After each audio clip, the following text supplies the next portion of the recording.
smoothly transition from middle school to high school was his responsibility as a link crew leader. As the ASB Commissioner of Athletics, he helped the athletic director with tasks. Daniel is also an asset to the community. He volunteers at the Salvation Army and works at Dutch Bros. Congratulations, Daniel.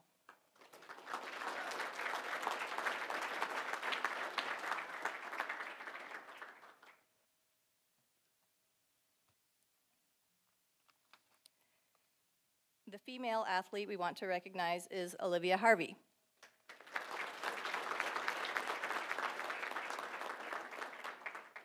Olivia has a total weighted 4.7 GPA and a non-weighted 4.0 GPA. She participated in 2 sports, volleyball and swimming, all 4 years of high school. She has been involved in numerous extracurricular activities. She has been a member of CSF and Key Club for 4 years. As a link crew leader, she helped middle school students have a smooth transition to high school. She was the ASB Activities and Organizations Commissioner and the Rally Master. She has been a student representative on the School Site Council. Olivia has also been involved in community service projects. She has been a Girl Scout for 13 years. She earned the Bronze, Silver, and Gold awards. She participated in 2 mission trips and helped others with projects like building a deck, shed, and wheelchair ramp. In her spare time, Olivia works as a lifeguard at the base pool. Way to go, Olivia.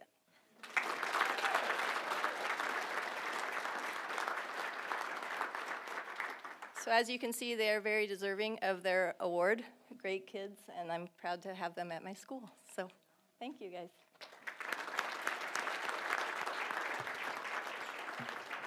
You got your award. Okay, I have one other group that we would like to recognize tonight, and that's the Burroughs Girls Wrestling Team for their academics.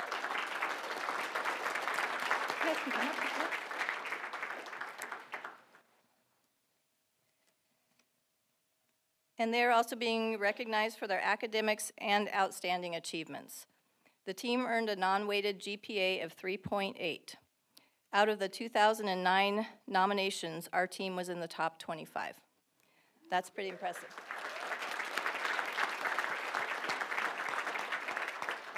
So I'm going to hand it over now to our head wrestling coach, Paul Williams, and he's going to give you more specifics. Thanks. Hey, so thanks everybody for having us. The girls this year, no kidding. I'm just going to tell you a few of the accomplishments that the girls had this year. So we had 5 girls placed at state. We had 5 girls wrestling, 5 girls placed at, went to league, sorry. 2 placed first, and one of them was MVP for league.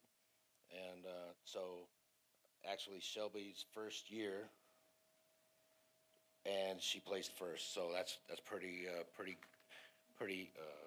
great. So the 5 of them also advanced to CIF, and from CIF, one of them advanced to Masters, and she placed 3rd place at Masters, and then from Masters, she went on to state and placed 6th at state, so that was Princess. And so this definitely, and this is Princess's 2nd year wrestling with us here at Burroughs, so she's got 2 more years to go to bring home a championship.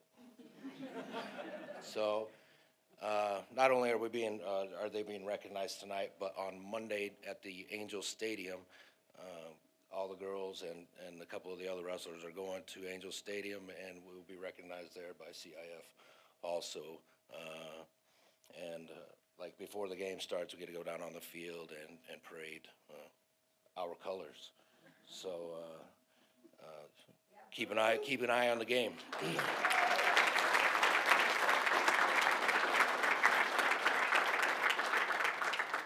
And real quick, coaches, stand up, please. And none of this would be possible without dedication from these coaches. And the boys wrestling team, the ones that are here, go ahead and stand up.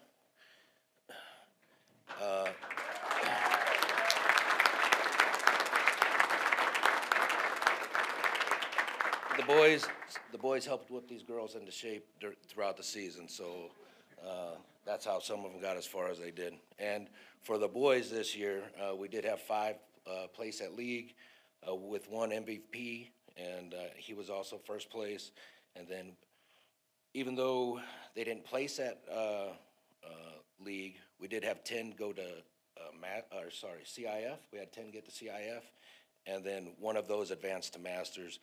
He got an injury, so he didn't get to finish through Masters. But the boys had an awesome season this year also. So hey, good job, guys. And coaches, thank you. And for the ladies, your certificates from CIF Sydney. Regina, Emily, Princess, and Debbie.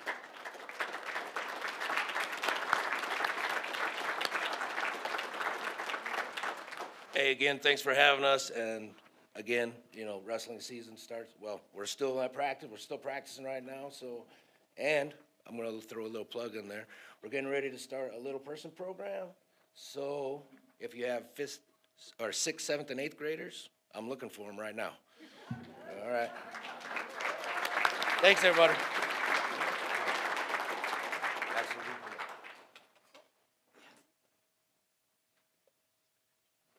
I just wanted to close by thanking all of you for being here this evening.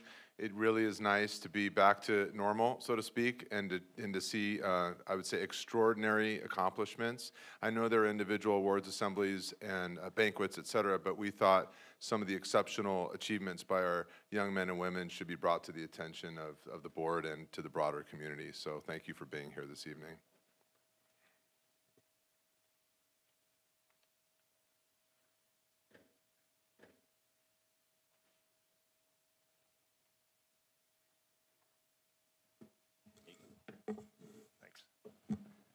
Technical difficulties. Yeah, thanks. That was very impressive. Great to see wrestlers getting celebrated. I was a wrestler at Burroughs a couple years ago. I know it surprised you, but I was a heavyweight. But looks like you scared him. yeah, right. I was gonna go try some moves on.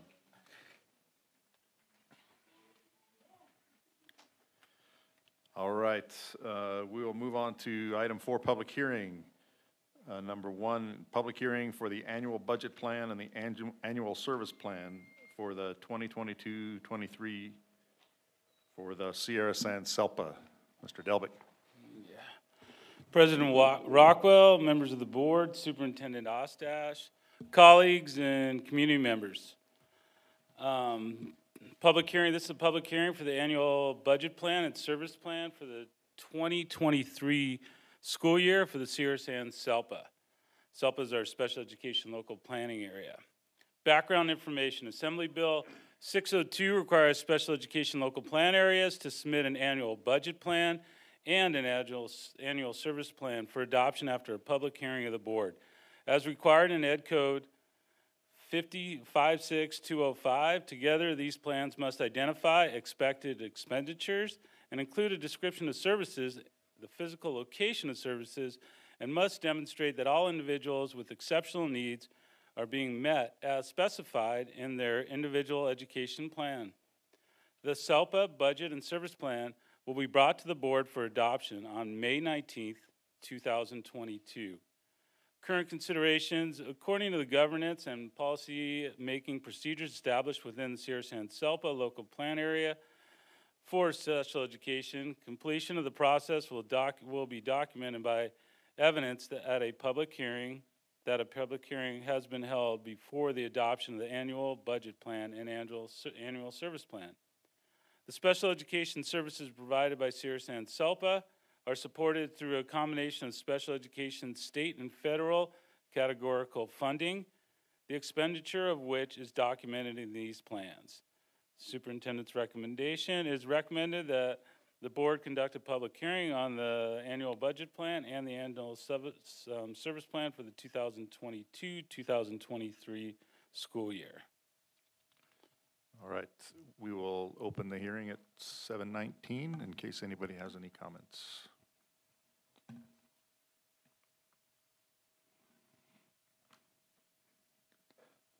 Seeing none, we'll close the hearing and look forward to this in May. Thank you.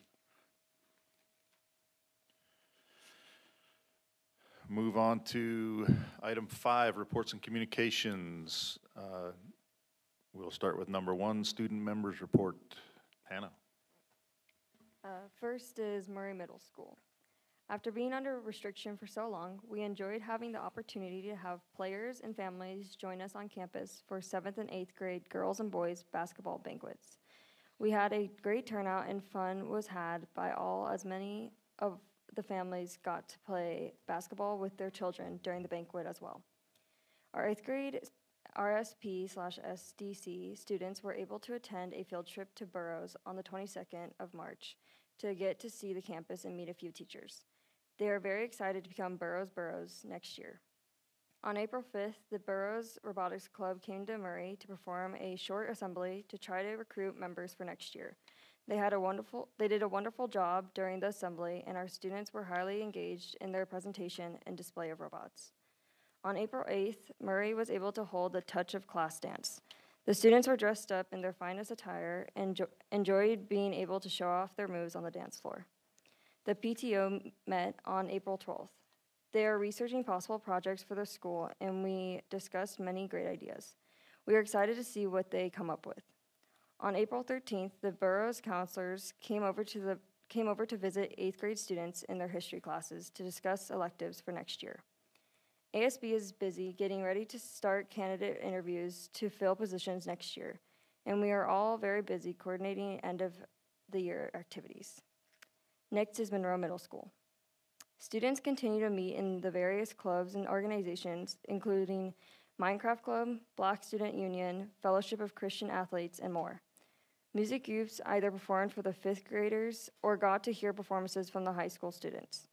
The High School Robotics Club also came to visit, bringing their competition-winning robot to recruit our future engineers. How exciting to watch student leaders talk about the opportunities in the coming years.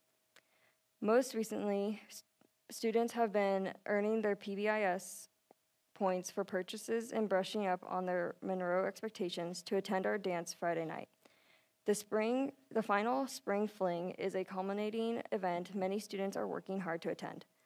Also this weekend, our competitive athletes either get to go to Saracoso or Bakersfield to compete in Junior Olympics after demonstrating their mad skills to the PE teachers in a variety of track and field events. With spring break behind us and state testing ahead, the end of the year quickly approaches. Students are busy selecting electives, preparing for culminating tests and exams, and trying to build skills as we approach the final 21 full school days remaining. Good luck on the state testing as both middle schools dive in next week. Soon, students will be able to recognize their success with the end of the year celebrations and award ceremonies just around the corner. Next is Mesquite High School. We had our first successful Panda Express fundraiser this month, raising a total of $100. We had a very successful month academically with 7 graduates, bringing our total to 20 so far this year.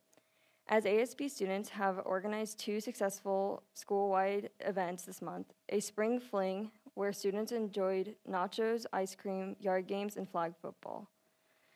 This week, we hosted an Easter egg hunt with candy prizes and a few lucky golden eggs. We have guests from Saracoso coming next week to present to our juniors and seniors and explain the opportunities Saracoso has to offer. We started our state testing this week. The first test students at Mesquite are taking is the state science test. We will continue testing through the next 2 weeks. Lastly is Burroughs High School. Over the past month, we have been very busy with sports. All spring sports are competing in league competitions. We have also had several spirit days. For St. Patrick's Day on March 17th, we had Green Day. March 22nd through 25th was our Spirit Week. Although we could not have a rally, we had the Spirit Days, Mathlete versus Athlete, Surfer versus Safari, Soccer Mom versus Football's Dad, and Blacklight Day. Our Blacklight dance was in the gym on Friday, March 25th. Everyone had a great time dancing with their glowing outfits.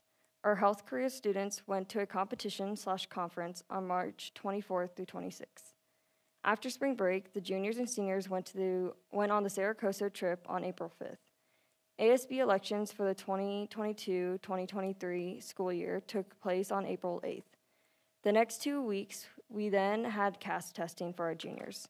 The drama department put on the spring play, The Importance of Being Earnest, on April 8th, 9th, 15th, and 16th.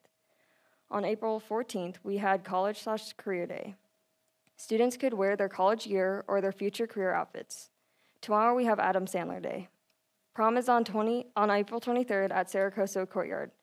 Next Friday, we will have workout day and dodgeball that evening. Go Burros. And these are my reports.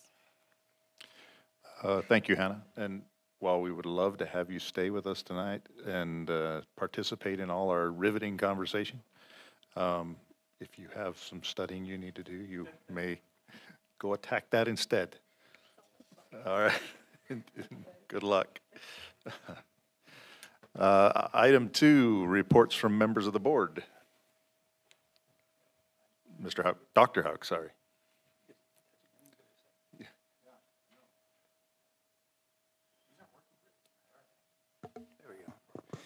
Just a real quick one, I think. It was a few weeks ago, because of the different hats that I wear, I found myself over at KCSOS. I wasn't necessarily there specifically. What's KCSOS? KCSOS, sorry, Kern County Superintendent of Schools. Thank you. Thank you, yes.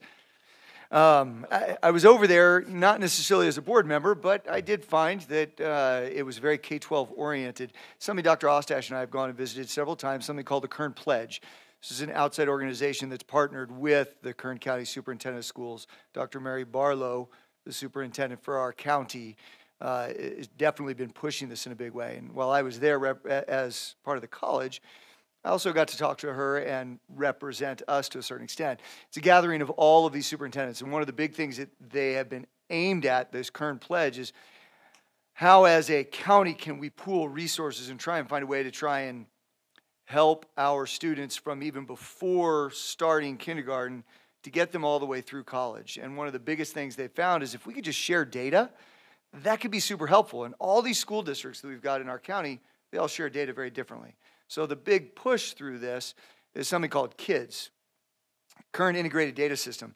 It's pretty phenomenal. They did a presentation of, they have a package that they've rolled out with several districts that have been piloting it. And I believe we as part of Kern will be a part of that. And it was a neat thing that to get to be over there, and all too often on our side, we forget we're part of this larger group and we benefit from it. And ultimately, this thing they put together is quite powerful that I think our school district, once we get to be a part of it and it's fully rolled out, it's able to give real-time data for teachers, principals, superintendents about things from how students are doing on tests to how they're doing with their absenteeism. All of it aimed at this idea of if we can do stuff to help students start strong and then plan and follow through no matter where they end up, at which school as they jump from school to school in Kern County, it could be a super powerful thing. So a chance to be able to represent, share what's going on, and really something that I know Dr. Ostash has been a part of with his connections, and definitely got some positive feedback on how they feel about our district as well. So I wanted to share that out with you guys, something that I learned. Thank you, sir. Mr. Ferris? I just wanted to make a couple of comments. First of all, as Dr. Ostash mentioned, it really is encouraging to be able to see things in our district growing and things that we've missed for the last couple of years come back into fruition, as begin to see more student participation, more parental participation, and just faces in the audience. All those things are encouraging as we move forward. I did want to report out that during the week of the 15th of March, I was able to participate in Legislative Action Week for the California School Boards Association, and during that time, I was able to participate in meetings with our legislators. We were able to meet with Assemblymember Fong, Senator Grove, and Assemblymember Bucky Smith. We shared specifically, and this is one of the things I think that the community doesn't necessarily know that we do, but it's a very important part of our work, I believe. There's what we actually have the authority to do as a board has a great deal of limitations, and there are many things that are assigned to us or dictated to us that we must comply with, and our funding sources, of course, is the most significant of that. But it doesn't mean we can't affect it. We don't have the authority to change it, but we have the potential to influence and change the decision-making process. And so through the California School Boards Association, I was able to represent our district at those meetings, to have those conversations with those legislators. And there were 5 specific areas that we spoke about. We talked specifically about our interest in seeing that as more money was available in the budget of the state of California, that as the legislature looked at how to distribute that money to education, that it is done in a way that best gives flexibility to local districts to address the problems that we know that we need to address in the manner that we know that we can address them best. And so the best way to do that is to, instead of creating new programs and funding new specific programs, to put that money into the base local control funding formula so that we can have that flexibility to make those decisions. Then we also shared with him the concern that as the local district contributions to the employer pension relief plan grows, it will be very helpful for those extra dollars to flow to us specifically to pay down that obligation, since it's not an obligation that we decided on. It's handed to us. But that, again, frees up the dollars within our own district to be able to address the needs that we see as a district. So that's really important. We also talked about COVID ADA relief and a process by looking at the last 3 years and averaging those 3 years, because we know that our average daily attendance in the last couple of years has been taking a significant hit. By averaging that daily attendance, we can have a more appropriate funding for our responsibilities. We know even though the school attendance wasn't as strong, certainly our obligations to our students was still as costly, if not more. Also, we addressed specifically home-to-school transportation and a push to see that home-to-school transportation not only receives a COLA each year, but is actually funded based on actual costs and not another formula that may not specifically address that. Then the last item was we did talk to them about specific sponsored legislation that CSBA had worked with to enlist their support on those items. So I believe as individual board members across the state of California, of which there are about 5,000, that it is important that we interact with our state legislators and as well as the administration to influence the decision-making process at that level, because it certainly affects us significantly in our own districts, and I think we owe that to our constituents. So I was able to participate in that. Thank you. Great, thank you for that. I think I'll Mr. jump Johnson. stuff. I know last month, Dr. Osage and I went to NAFIS. I don't think I reported last month, so I was on travel. So National Association of Federally Impacted Schools provides our district over $1 million of money for the base property that we don't receive any tax benefit from. We had an opportunity to meet with Congressman McCarthy's office, and he's on the coalition for the NAFIS impact, or the NAFIS group. I also attended the Military Impact School Association also. In California, there's like 100 districts that are part of the National Association of Federally Impacted Schools.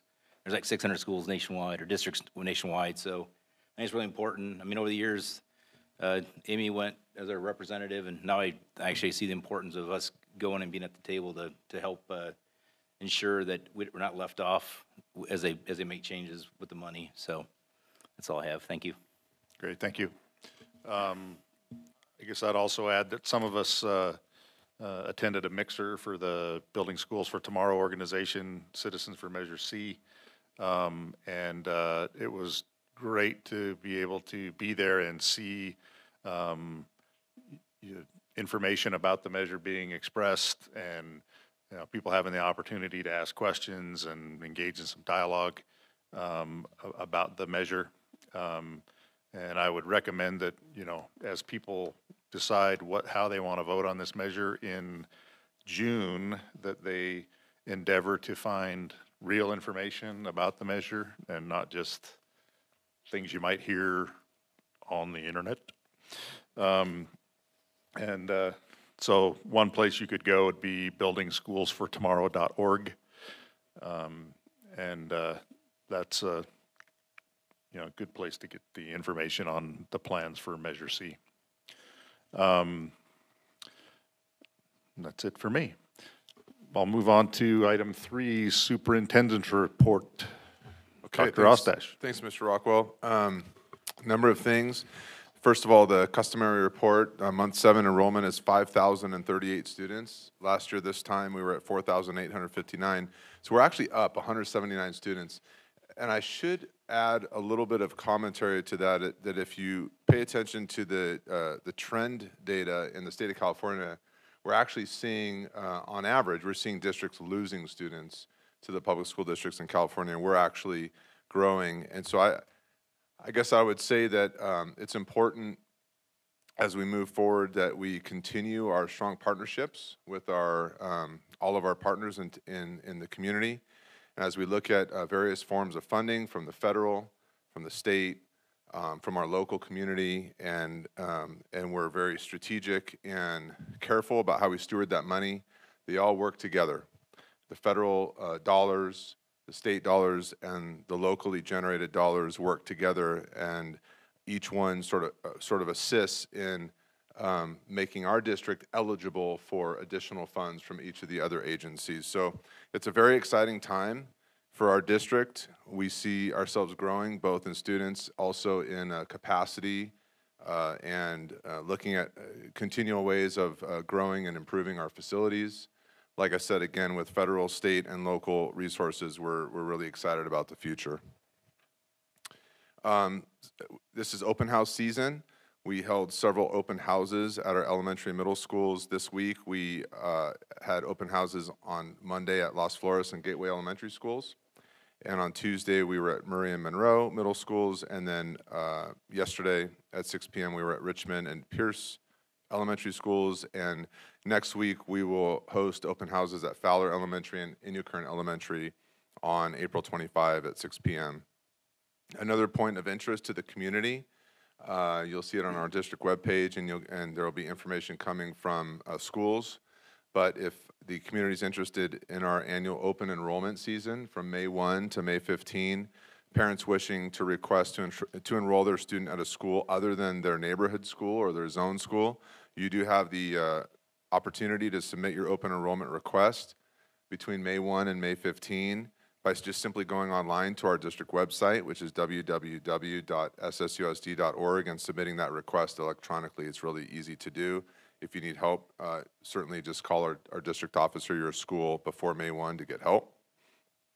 I want to highlight that the annual 23rd Congressional District of California Merit Award and the Inspirational High School Educator Award the ceremony will take place tomorrow, actually locally at the Spring Hill Suites, where Burroughs High School senior Megan Small and Burroughs High School teacher Miss Larson will be recognized. And this is that special annual event that our Congressman McCarthy, hosts. He'll actually be here personally to hand out the award to Megan and the other high school seniors in our region. And we're grateful that our Congressman selected our area, our city, to present this award. It is an invite-only event, but I did want to highlight that Congressman McCarthy has selected Ridgecrest and the Sierra Sands District as the place to host this ceremony for high schools around the entire region. So we're very grateful for that. And it'll give me an opportunity, since I'll be introducing him, to thank him for all of his direct support for our impact aid programs, as you mentioned, Mr. Johnson, and also for all of his help and support with the Department of Defense grants that we've been receiving to build new schools and modernize schools, and in ways that Captain Vaughn has been supporting us all the way through as well. Speaking of the base, NOC-WD, we're really excited on next week on Tuesday, April 26th, we have arranged a ceremonial signing of the Education Partnership Agreement that Sierra Sands has with NOC-WD.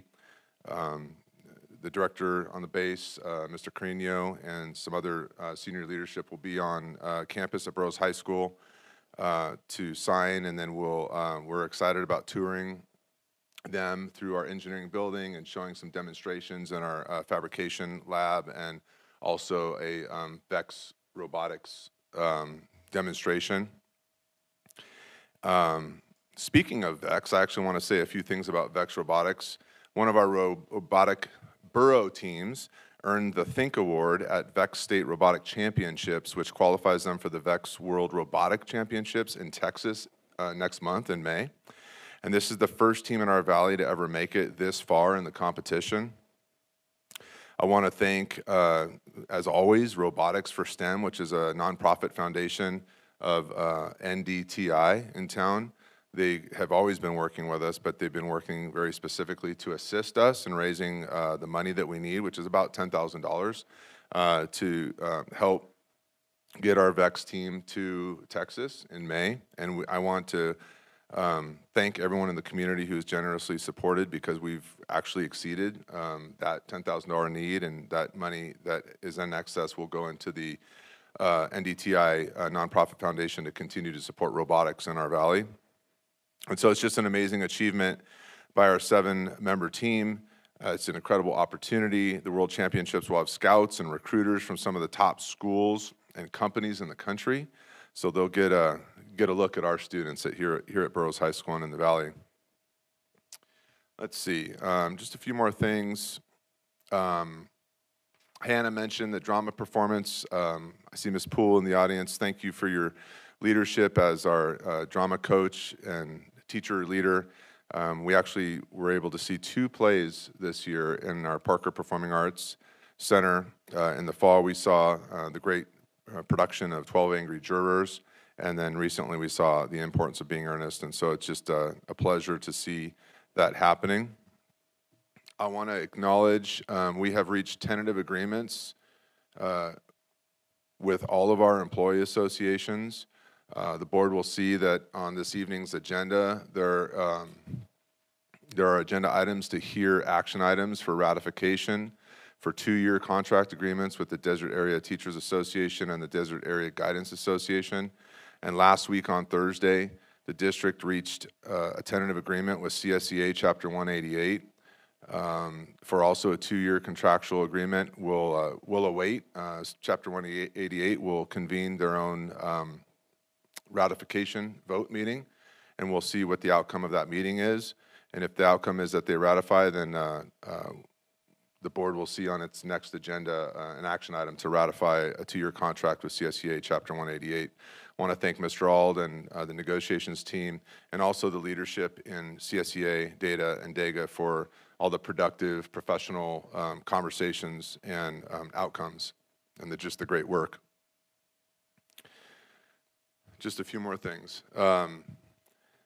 Sierra, there's a lot going on, and it's part of this coming back to normal and just having great things going on. Sierra Sands is going to host an employee appreciation open house reception. It's a great flyer that I think people in the district have seen. It's for employees only, but I do want to highlight the event that it will be held at the Kerr-McGee Banquet Room on Wednesday, May 4th from 6 to 7:30. It's to thank all of our employees for their incredibly hard work and resilience and dedication to our schools and community this year, and we all know a lot of resilience has been needed, and so we're looking forward to that event. The annual Mayor's Prayer Breakfast, Kiwanis Club of Ridgecrest is sponsoring the annual Mayor's Prayer Breakfast and the National Day of Prayer at Desert Christian Center on Thursday, May 5 from 6:15 to 7:45 a.m. And I just appreciate Larry Bird in our community, who continues to serve as the chairman of this event. And before I yield the mic, I think that's it, Mr. Rockwell. I forgot to bring the hook, but I don't think I would have used it. I think we're happy to hear about all of that. Thank you. We'll go to item 4, report to the Board of Trustees by the Desert Area Teachers Association.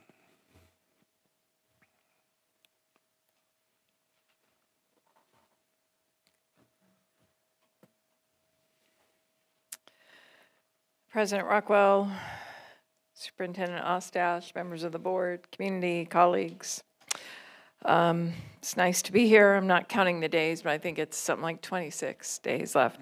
I said 28, and my daughter, a teacher, said, no, I think it's 26. Like, okay.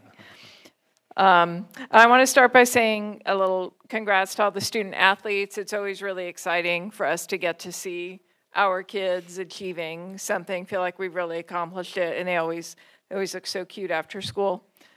Also want to give a shout out to our union brothers and sisters in CSEA. Data is with you. We stand with you. Tonight I tried a new recipe. It's a ketchup and mustard cake. It's a ketchup cake with a mustard frosting. So it was still cooling when I left. I haven't tasted it. I did threaten or offer to share it with my colleagues tomorrow. I guess it's a real thing, so we'll see if anyone's still talking to me by the end of the day. But it's a real thing. Anyway, it's kind of a big deal that I baked a cake again. I haven't done that in a very long time.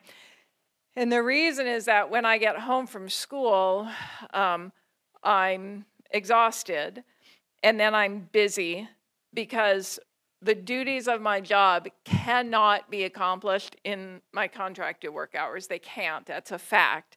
And it's like that for all of us in education. So, and it's always been like that, but it's been especially challenging these last few years. And I know I get up here almost every month and say, I'm tired, I'm worn out, and it's not just me. I'm speaking for all my colleagues. And a lot of us are happy and having good years, but there is this pervasive sense of this being especially difficult on us. And so when the NEA magazine, National Education Association, and CTA is part of that, and then there's data. When it arrived in my mail, I think last week, I was excited, and it was also a little bit disappointing because here's the cover story is beyond burnout. This crisis predates the pandemic. We need solutions that will outlast it. And I thought, okay, so I mean, we all know that all of us it's not just teachers, it's not just students, it's all of us in here together. And so NEA had done a survey in January of this year, and then they printed here the things that educators say would start to address burnout. And of course, number one is raise educator salaries. And data is getting a raise this year next. Hire more teachers. Good luck. I know you're trying. Additional mental health, behavioral supports for students. Hire more support staff. Fewer paperwork requirements. Less standardized or diagnostic testing. My personal favorite, hire more counselors, shorten the school day. I've always been for that, like to once a week. No, not once a week, by once a week. Shorten it, 4 days. 4 days a week, 4 days a week. Which I don't think is necessarily practical, but it's fun to talk about. But it's on here, and I know some districts have done it. Temporarily suspend professional development and other extra duties for educators. I know at the high school, the secondary schools, we have a lot of adjunct, and elementary, of course, is out there all the time. Add days to holiday breaks, which we're getting in 23, 24. We get the 3-week winter holiday, and suspend educator evaluations. So I'm not saying that this is our new agenda, but it's interesting that we've got this in this, national magazine, and there aren't easy answers, and I think that survey proves that there are no easy answers for what we're all going through. And I think the fact that we can stand up here, that we have conversations, and Dr. Ostash and I have conversations, and I know I've contacted you a few times, the board, proves that we all have the same goal. How to get there, I guess, varies sometimes. So I would just like to add, flipping wildly through my notes, there are no easy answers, but we teach because we enjoy it. We genuinely enjoy what we do, or we wouldn't be here. We genuinely enjoy being around the kids, what we get from them and what we give to them, and they're suffering more than they ever have going through all this as we are. And really what I would like to end with is saying that there are a few things that we can actually do. And as I pointed out, some that we've already done. And reducing class size helps us and helps the students. And I know that can't happen tomorrow. Reining back on the testing helps everyone. Having flexibility we're educated professionals, and we would like to have the flexibility to take time off when we need it. So that is it. It wasn't a strong ending, so I would take myself down on the essay, but I did make that cake, so I get points for that. Thank you. I just wanted to ask, are we going to get a report on the cake next meeting? Oh, okay. That's going to be important to us, I think. Yeah, and I was going to say, don't worry about the lack of a strong ending, because the minute you talked about the cake, I think everybody else stopped listening. So I started fearing for your colleagues. So, we'll move to item 5, report to the Board of Trustees by the California School Employees Association.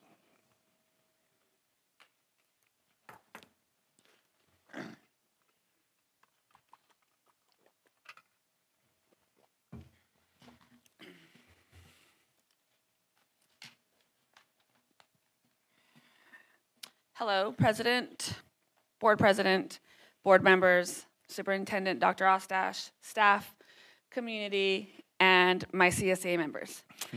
CSA's negotiating team has recently met with the district and has come to a tentative agreement that we will be going to a vote soon. Like everyone else in the district, we are exhausted, just like Ms. Poole said. We have roughly 30+ job openings, which puts more work on our already overworked staff. Our pay scale is a huge factor in not being able to retain or hire new employees. With the verbal tentative agreement that we have come to, hopefully this will be the start of fixing the salary issue, which will hopefully be able to retain and attract new employees to want to work for Sierra Sands. Thank you. Thank you, and thank you for the work that your team has done. Let's see, we go to item 6, communications from the public. The board will provide time during the discussion of each agenda item for members of the public to comment. At this time, members of the public may address the board on an item not on the agenda. Comments should relate to items of public interest within the board's jurisdiction. The law prohibits the board from taking action on items not on the agenda. If appropriate, your comments will be referred to staff for response. When addressing the board, please state your name at the podium and limit your remarks to 3 minutes. In accordance with the board bylaws, the board will limit the total time for public input to 30 minutes. Those wishing to address the board beyond the 30-minute time limit may do so at the end of the scheduled meeting agenda. We will open public comment at 7:52.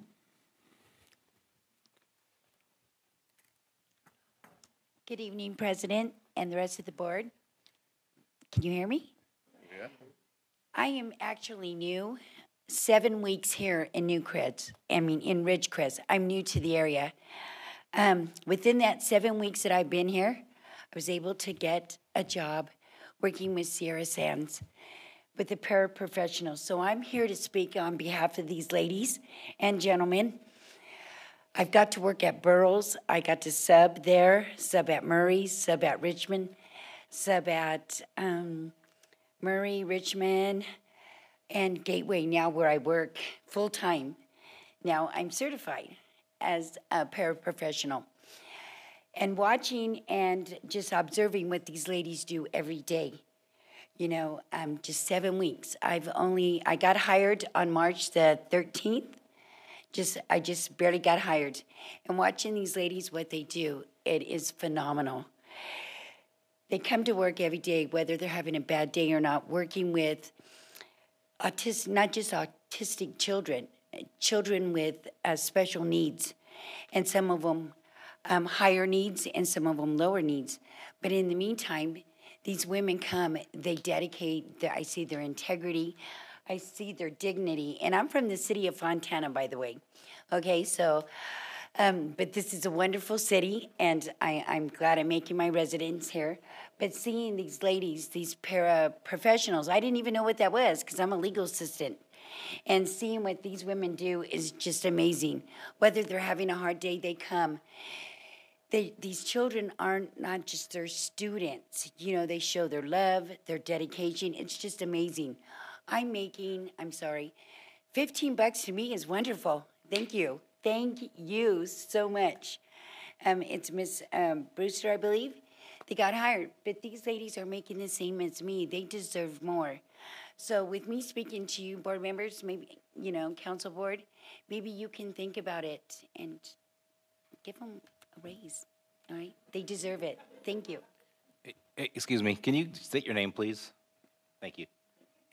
Yes, my name is Karen Reyes. Thank you. Appreciate it.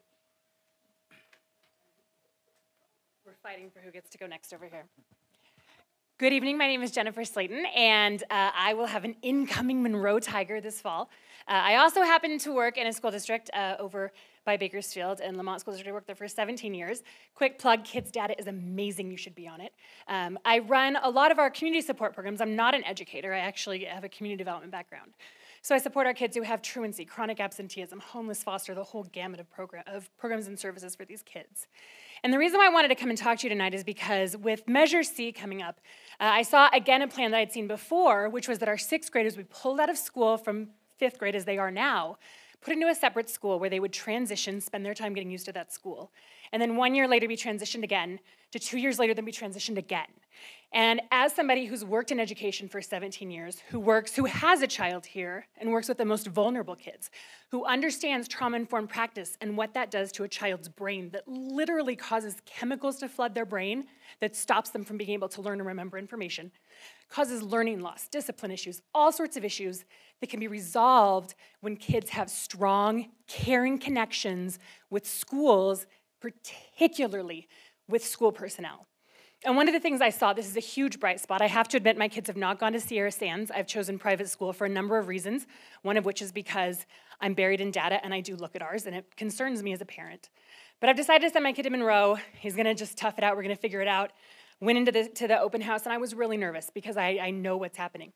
But when I saw the teachers there and I heard the things they were talking to my child, to 7th graders, to 8th graders, to parents of kids who are at Burroughs now, I saw the foundation that I know is gonna help my child's brain be ready to learn. Because with those teachers, he's going to feel safe and connected to his school for 2 more years after this year when he transitions. And I know he's gonna have very close to 3 good solid years of learning. But if you take that child and his connections, and my child's very resilient, many in our community aren't, and you rip him out of a school that he's been for 1 year and put him in another school for 2 years, and do that again when they go to high school, you're disrupting so many things in their brain. I understand budgets, I understand spaces. I was sharing with the folks who were at the mixer last night that we just did this in our district and we're working on a whole realignment that's K-6 to 7-8 because we see the research and we see that that is what's best for kids. Technically, K-8 is best for kids, but 8th graders and 5-year-olds is scary. But looking at that and looking at the research, we made this decision to do things that we knew were going to be best for our children and give them opportunities to learn in the district where I work. And it makes me a little sad that the plan that we're looking at here where my own kids are going to go and where I feel like I do still need to be an advocate for the children in our community here, just like I am in the community where I work, that we're doing things that we know can be disruptive to their education, increased discipline, increased mental health issues, increased gamut of issues. So I'm just hoping whether Measure C passes or not, that the board considers that and looks for ways to make sure that our kids are connected to school long-term and not just mitigating the damage that's happening to them with transitions. Thank you. Thank you.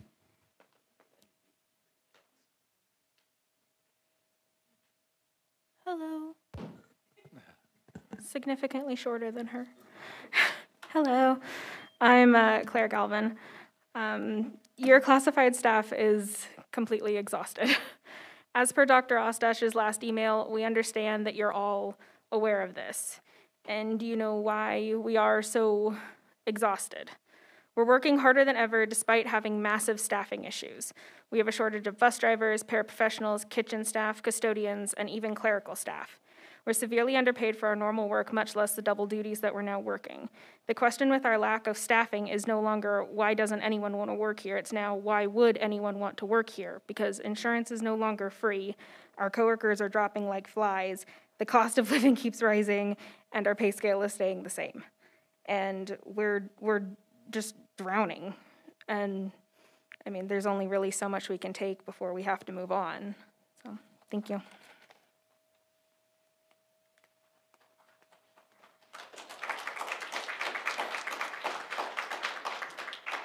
My name's Leisha Wetzel, and I'm finishing up my 20th year at Fowler Elementary School.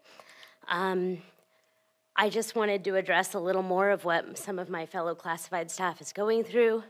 I'm super excited about our tentative agreement, but I want to encourage the board members to continue and our admin staff to continue to move forward with fixing the classified pay scale. The way it stands now, if you're not aware, a noon duty coming in at a pay scale 10 who only needs to pass a background check starts at the same pay rate as our paraprofessionals who need to have 48 units if they're working at a Title I school, 48 college units, and are serving our most vulnerable children. And my job, which is an elementary computer paraprofessional, I have my own classroom. I oversee 10 groups of kids a day. I see all 535 of our students. I'm responsible for decorating my own classroom, for keeping it safe. Same pay scale as the noon duty coming in off the street. So if we don't do something about these lack of differences in the amount of duties, responsibilities, and prerequisites we need for our jobs, then we are going to just keep hemorrhaging staff that are dedicated, intelligent, and love our kids. And all of these people deserve to be there for 20 years like I've been. Danny Stone is one of my kids. He was one of my meaningful workers helping me in the computer lab every single day of 5th grade. And we deserve to see these kids grow up, and these kids deserve to see us here in the audience cheering for them as they continue to accomplish everything they can all the way through their senior year of high school. Thank you.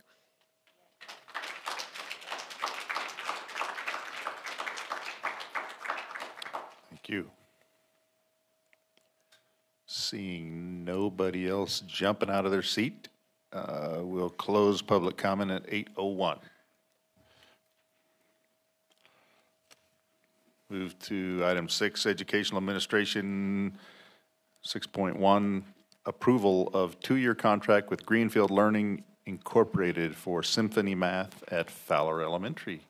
Ms. Decker. Good evening, President Rockwell, members of the board, Superintendent Dr. Ostash, staff, and community. The Every Student Succeeds Act, or ESSA, holds schools accountable for improving student achievement. Access to relevant data and analysis tools can help teachers make more informed decisions about programs and student achievement. Alignment of instruction and assessment and monitoring program effectiveness are 2 specific actions that are used to improve educational practice. Symphony Math is a research-based assessment, instruction, and intervention web-based program that helps students understand math at a conceptual level. Students move at their own speed and learn how math works. And student journals after each math stage allow students to demonstrate mastery in different contexts. Through every stage, students gain a strong foundation in underlying math principles and become better equipped to take on basic and advanced math concepts. Going far beyond rote math drills and practice tests, this special teaching solution illuminates the core of learning and produces confident and more capable students. The K-8 Computer Adaptive Multi-Skill Assessment can determine which students are at risk for math failure and can be group administered to all students. The assessment identifies the precise instructional level of each student, providing a baseline for intervention and progress monitoring. Instructional supports can be implemented early in the student's learning career to close the gap with peers before it becomes unmanageably large. Symphony Math will support LCAP Goal 2, maximizing student engagement and achievement, through Strategy and Activity 2, providing evidence-based supplemental academic intervention materials. Symphony Math is aligned with Common Core standards by grade level and will be used with K-5 students for math intervention. Fowler Elementary's 2-year agreement with Greenfield Learning Incorporated for Symphony Math is $16,790 and will be funded out of SITE Title I funds. It is recommended that the Board of Education authorize Fowler Elementary to enter into a contract with Greenfield Learning Incorporated for Symphony Math.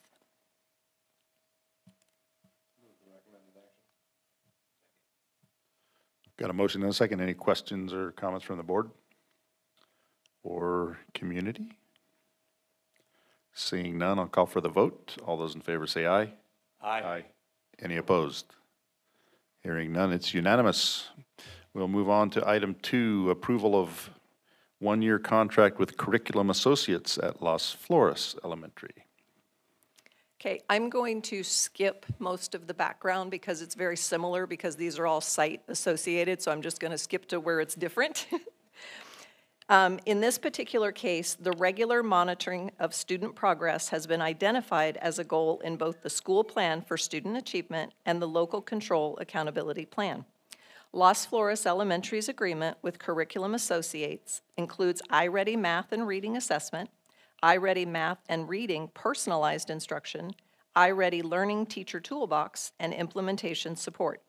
iReady is a research-based comprehensive assessment and instruction program that empowers educators with the resources they need to help all students succeed.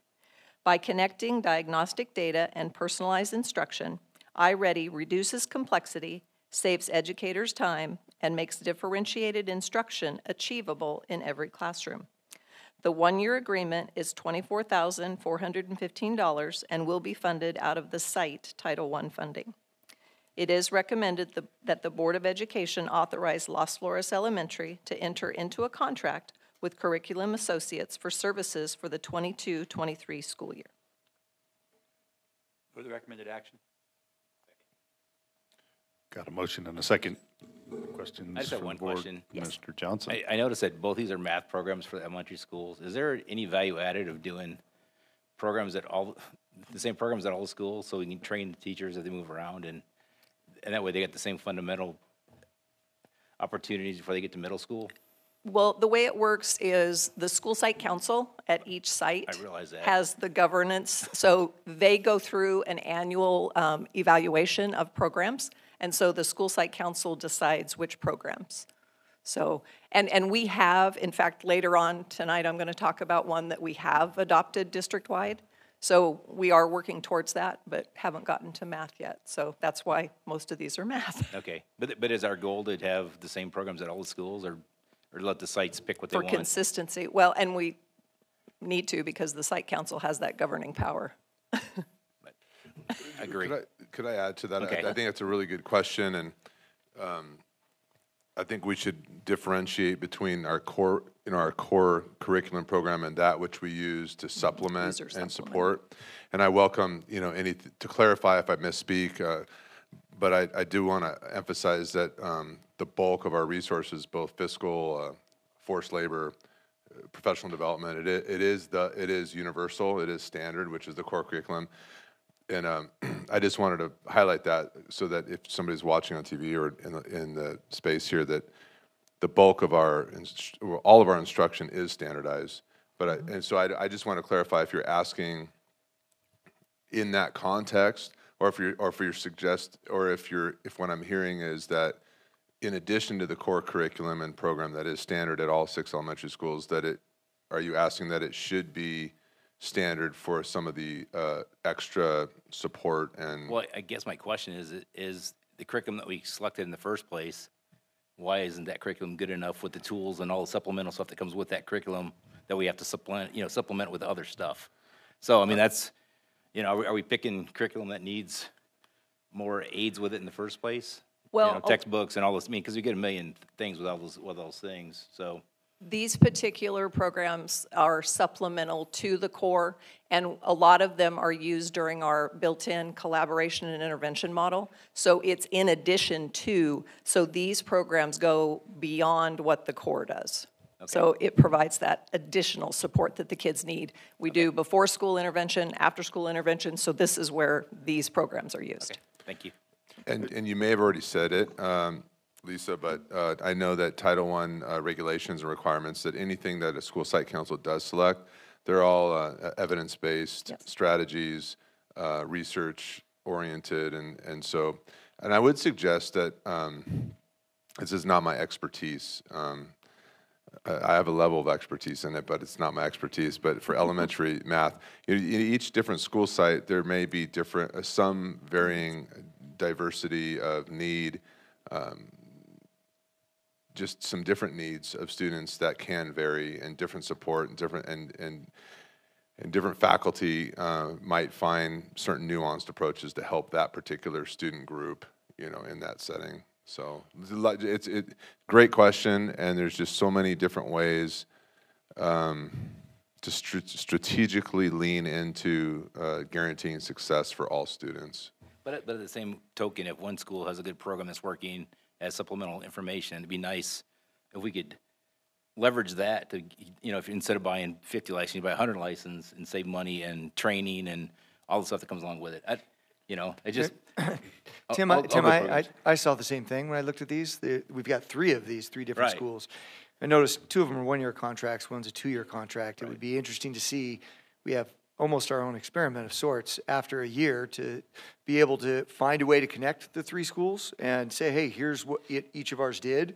And for those that might be up for a new contract the following year, be able to do kind of like what you're talking about. And I had the same kind of thought, but I understand each school, sometimes they've got different barriers. All right. So from an equity standpoint, it makes sense to allow them to be able to do their own thing. But it also does make sense from a district standpoint to try and be as efficient as we can. So it might be something that you and I are jumping the gun on this one, and we could look at data a year from now. My wife was a teacher. I've seen these programs. A lot of times, somebody goes to some conference, sees some cool idea, and then they bring it back, and now you got a $12,000 program that there may be another program in another school. It's just as good, but that was the next shiny object they saw for a way for intervention, and so then we spend money on a program that may be a flash in the pan for 1 year. So that's just my thought. I'm just trying to be good stewards of the district's money. It seems to me that it's the district's job probably to assess these different programs that come to the different schools and, you know, come to a determination if this is something that would be better for everybody or not. And, you know, and the or not is kind of the status that we're seeing here. You know, as I was hearing your initial comments, my mind started screaming subsidiarity, and I was thinking, you know, hey, our district does not want Sacramento peanut butter spreading everything and telling us to do everything one way. Right. Much like I don't think we should be telling all the schools to do everything one way. We should support the schools doing a lot of things one way if it is beneficial from an educational standpoint and a financial standpoint. But I think we do need to leave some room for individual sites to understand their individual problems and address them individually. Well, I totally agree, but sometimes I don't think the different schools talk to each other about the programs they're starting until they're on a budget item. So I don't know. I mean, that's curriculum instructions. I concur. I'd like to offer that down the road. Why doesn't the district? I can meet with Dr. Savko and Mrs. Decker, and we can develop a presentation for you to present some of our underlying strategies and a little bit of background knowledge about Title I and its requirements and the importance of the school site council and how they make decisions and how they arrive. I'd be very happy to make a presentation in the coming months, probably next school year and after, and we could give some performance data and be happy to give more information. Yeah, I mean, I've been on site council. I mean, I've been part of the process, but it's always interesting how, you know, like tonight, it's evidence that each schools are doing their own thing, which is great. But at the same time, if we can leverage, you know, best practices across multiple schools, why wouldn't we? So that was the basis of my question. Thanks. So, Mrs. Decker, should we give you an opportunity to respond to our Well, like I said, these are site-based expenses, and they all have a Title I, so it is their annual evaluation that determines what they're going to move forward with, and their site council, again, has that authority to... And if they weren't $10,000, they wouldn't be in front of us. Exactly. So there's lots of money being spent at the site level that we have no idea, but if it met the $10,000 threshold, so now it's in our face. So I'm just... You know, I mean, I've seen budget items where it's like $10,000 and, you know, $10, and it comes here, if it got one less license, we'd have never saw it. Yeah. So, thanks. All right. Any other questions or comments from the board or the community? All right, we'll call for a vote. All those in favor say aye. Aye. Aye. Any opposed? It's unanimous. We'll go to item 3. Approval of one-year renewal contract with Mind Research Institute for ST Math at Gateway Elementary. Okay. Ms. Dicker. Similar, but they've done their annual review and they're renewing this one. ST Math. We moved recommend action to the second. Motion, second. Any questions or comments on this item? All those in favor say aye. Aye. Any opposed? It's unanimous. We will move to item 4, approval of language essentials for teachers of reading and spelling or letters, professional learning agreement with Lexia Learning Systems. Okay.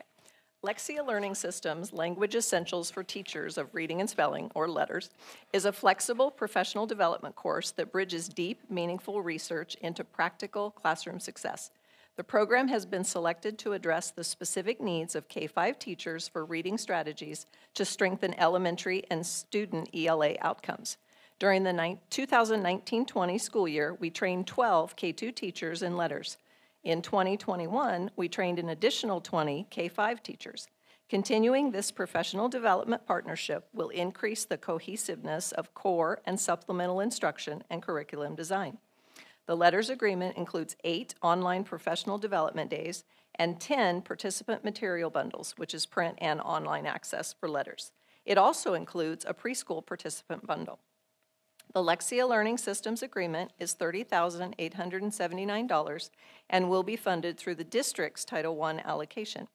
It is recommended that the Board of Education authorize the Letters Agreement with Lexia Learning Systems as presented. Second. We've got a motion and a second. Any questions or comments from the board? The only question I've got, I may just be slow tonight. It includes 8 online professional development days and 10 participant material bundles. How many teachers are we It'll be adding to our 10 roster? teachers at the K-5 level, and then we have 1 preschool teacher that's actually going to take the course. This is an example of one that we are doing across the board for all teachers, so this is common across all the sites. Okay, so we started with 12, and then we trained 20 more, 20 different? Almost all of our teachers, K-5, are And then are adding trained. another 10, so Yeah. we'll have 42 But every trained. year we get new teachers, so Yeah, okay, we're keeping it going. all right. Seeing no questions or comments, I'll call for the vote. All those in favor say aye. Aye. Any opposed? Sounds unanimous. Item 5 is approval of agreement with High Desert Leaping Lizards, Inc. for operation of Expanded Learning Opportunities Program at Gateway, Las Flores, and Richmond Elementary Schools for the 2022-23 school year. The Expanded Learning Opportunities, or ELOP program, is the result of the 21-22 Budget Act, which was Senate Bill 129, Chapter 69, Statutes of 2021, and Assembly Bill 130, as amended by AB 167. Expanded learning means before school, after school, summer, or intersession learning programs that focus on developing the academic, social, emotional, and physical needs and interests of pupils through hands-on engaging learning experiences. It is the intent of the legislature that expanded learning programs are pupil-centered, results-driven, include community partnerships, and complement but do not replicate learning activities during the regular school day and school year. Program requirements include providing no less than 9 hours a day of programming when combined with in-person instructional time on all school days and 9 hours a day of programming during 30 intersession days. Program standards are to be aligned with the After School Education and Safety, or ACES program, including educational enrichment and literacy activities, snacks or meals, a program plan with training, integration with the school day, and other opportunities, community collaboration, physical activity, fiscal accountability, and data collection to support the quality improvement process that is reviewed every 3 years. The 22-23 ELOP program will provide services for up to 80 students at Gateway Elementary, 80 students at Las Flores Elementary, and 80 students at Richmond Elementary. Per program requirements, Sierra Sands must serve as the fiscal agent for the program, and the district wishes to establish a partnership agreement with High Desert Leap and Lizards Incorporated, or HDLL, to operate the ELOP program. Annual board approval of the agreement between Sierra Sands School District and High Desert Leap and Lizards is required. This agreement will cover necessary expenses from May 1st, 2022 through June 30 of 2023. The advance fee will be $25,000. Advance fees are paid back to the district by deducting 1/10 of the advance from payments to HDLL from September to June, which is item 15, paragraph 1 of the MOU. The Expanded Learning Opportunities Program funding is $1,090,380 for the 22-23 school year. High Desert Leap and Lizards Incorporated will receive reimbursement for actual expenses and program costs for running the 3 extended learning programs. The 22-23 ELOP program budget is provided in your packet for review. It is recommended that the Board of Education approve the agreement between Sierra Sands Unified School District and High Desert Leap and Lizards Incorporated for operation of 3 extended learning programs at Gateway, Las Flores, and Richmond Elementary School sites for the 22-23 school year as presented. Got a motion and a second. Any questions or comments from the board? Mr. Johnson. So do we already have these programs at the other elementary schools already? So these Yeah. are just addition to, so now we have, The 3 existing programs were established under ACES. Okay. This new funding now allows us to add these the 3 additional, and as we can hire staff, we will expand these to, like Fowler is always, they have a wait list for their ACES program. So with the expanded learning, we could add more kids to Fowler to meet that need. So we're kind of blending these 2 programs together, but this is where we're going to start. and High Desert Leap and Lizards have the capacity to add 240 more students to their program? Well, they just oversee, and they're going to be hiring new staff. Okay. That's our next step after we get Okay. the MOU in place. Thanks. Any other questions from the board or community? We'll call for the vote. All those in favor say aye. Aye. Any opposed? It's unanimous. Thank you, Ms. Decker. Item 6 is adoption of AP Computer Science A, Financial Algebra 2, and AP Physics 1 textbooks and instructional materials. Dr. Savko. Good evening, President Rockwell, members of the board, Superintendent Dr. Ostash, staff, and community.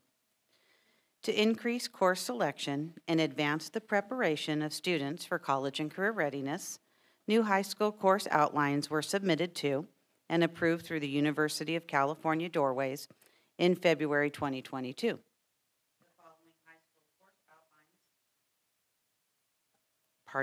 The following high school course outlines were approved at the regular board meeting on March 10, 2022. Advanced Placement, or AP Computer Science A, Financial Algebra 2, and Advanced Placement AP Physics 1. Based on an evaluation of textbooks and instructional materials, recommendations have been made for the courses. The recommendations were presented to the District Instructional Materials Review Committee on March 23, 2022. The DIMRC voted unanimously to approve the recommendations and to submit the recommendations for the board's consideration and approval. On April 1, 2022, notices were posted in the local newspapers, on the district's website, and on the district's social media that the materials being considered for adoption were available for public inspection. The recommendations are as follows. For AP Computer Science A, which is a math course, the publisher is Project STEM, and the program and anticipated cost is AP Computer Science A, and the cost is anticipated to be less than $500 because Amazon sponsors Project STEM through a grant. Financial Algebra 2, the publisher is Cengage. The copyright is 2018, and the anticipated cost is approximately $9,000. AP Physics 1, the publisher would be Bedford, Freeman, and Worth, which is on the approved AP list. It's second edition, copyright 2019, and the cost is approximately $6,000. The anticipated cost of the instructional materials is $15,148.24. The expenditure will be funded through the district's general fund. It is the superintendent's recommendation to approve the textbook recommendations and related expenditures as presented. Got a motion and a second. Any questions or comments from the board or community? All right, then all those in favor say aye. Aye. Aye. Any opposed? It's unanimous. Item 7 is adoption of Associated Student Body ASB Leadership, German 1, 2, and 3, Spanish 1 through 3, and advanced placement Spanish textbooks and instructional materials. So this is very similar. So to increase course selection and advance preparation of students for college and career readiness, revised high school course outlines were submitted to and approved through the University of California Doorways in February 2022. The revised Associated Student Body, or ASB, Leadership High School course outline was approved at the regular board meeting on March 10, 2022. In addition, the Burroughs High School World Languages Department has engaged in an evaluation of German and Spanish textbooks and instructional materials. The evaluation was a result of the update and adoption of the 2019 World Languages Standards for California Public Schools, kindergarten through grade 12, and the 2020 World Languages Framework for California Public Schools, kindergarten through grade 12, by the State Board of Education. An evaluation of German and Spanish textbooks was necessary to ensure student access to standards-aligned instructional materials. Current considerations. Based on an evaluation of textbooks and instructional materials, recommendations have been made for the ASB Leadership German 1, 2, 2, and 3, Spanish 1 through 3, and AP Spanish courses. The recommendations were presented to the District Instructional Materials Review Committee on April 7, 2022. The DIMRC voted unanimously to approve the recommendations and to submit the recommendations for the board's consideration and approval. On April 8, 2022, notices were posted in the local newspapers, on the district's website, and on the district's social media that the materials being considered for adoption were available for public inspection. The recommendations are as follows. For ASB Leadership, the publisher is Experts Academy Press. The program and anticipated cost is the Student Leadership Guide, 4th edition, for approximately $366. Spanish 1, 2, and 3, and AP Spanish are recommended through the Vista Higher Learning, Senderos, and Temas. And you can see the costs there that are totaled about $115,000. German 1 and 2 for EMC Publishing, 7th edition, or based on the publisher, they're going to release the 2022 or 8th edition, and that would be about $22,000. And for German 3, Cengage Learning, 9th edition, for about $2,500. The anticipated cost of the instructional materials is $140,941.95. The expenditure will be funded through the district's general fund. It's the superintendent's recommendation to approve the textbook recommendations and related expenditures as presented. Second. Got a motion and a second. Any questions from the board? Mr. Johnson? I just had one. So is there like 5 times as many students in Spanish compared to German? Is that why the textbooks are more expensive? Yes. Yes, there are a lot more Spanish students or sections than in German currently. Okay. And when was the last time we did a Spanish adoption of books? We added a native speakers several years ago. I want to say it was 2017, but in general, like our broad Spanish courses. 1963 or 64? I want to say 15 years. Okay. Yeah, it's been 15 years. So world languages are one of our oldest adoptions. As a matter of fact, Mrs. Steichen, who teaches German, she said, obviously there are cultural elements in each of the texts, but some of the cultural references literally do not exist anymore. So they're historic too then? They are historic. I'll pass them along to the History Social Sciences Department. That's right. That's just a silly joke. So they're probably really valuable, so Mr. Johnson, you probably want to buy some. Yeah, Buy some. not even. Thank you. Any other questions or comments from the board? Valuable comments from the board? It was invaluable. Questions from the community? Seeing none, we'll call for a vote. All those in favor say aye. Aye. Any opposed? It's unanimous. Item 8, approval of art history course at Burroughs High School. To increase visual and performing arts opportunities at the high school level, an art history course has been developed. The 1-year, 2-semester course provides a chronological survey of the art across diverse cultures throughout the globe. In studying artifacts and monuments, students will use both formal analysis and historical context to inform their inquiries into how and why objects were made, how they worked for their original users and viewers, and what they say about the cultures that produced them, and what they say to us as postmodern viewers. Students will trace art's relation to religion, culture, and power to uncover how art defines, contradicts, and transcends its specific historical moment, learn how to identify major works, describe their specific elements, distinguish those elements that characterize different cultures and styles, and explain the visual and historical reasons for those differences. Further, students will analyze works of art in their context, considering issues of patronage, gender, politics, religion, and ethnicity. Art history is a year-long course for 9th through 12th grade students. The art history course meets the A through G college entrance requirements as F, Visual and Performing Arts. The A through G college entrance requirements are a sequence of high school courses that students must complete with a grade of C or better to be minimally eligible for admission to the University of California and California State University. They represent the basic level of academic preparation that high school students should achieve to undertake university work. In April 2022, the course outline was submitted to and approved by the University of California Doorways. The course outline is included in the board packet for your review. The addition of art history increases the high school's capacity to offer a variety of A through G eligible courses which support college and career readiness. There will be a cost associated with the purchase of instructional materials, and the source will be general fund.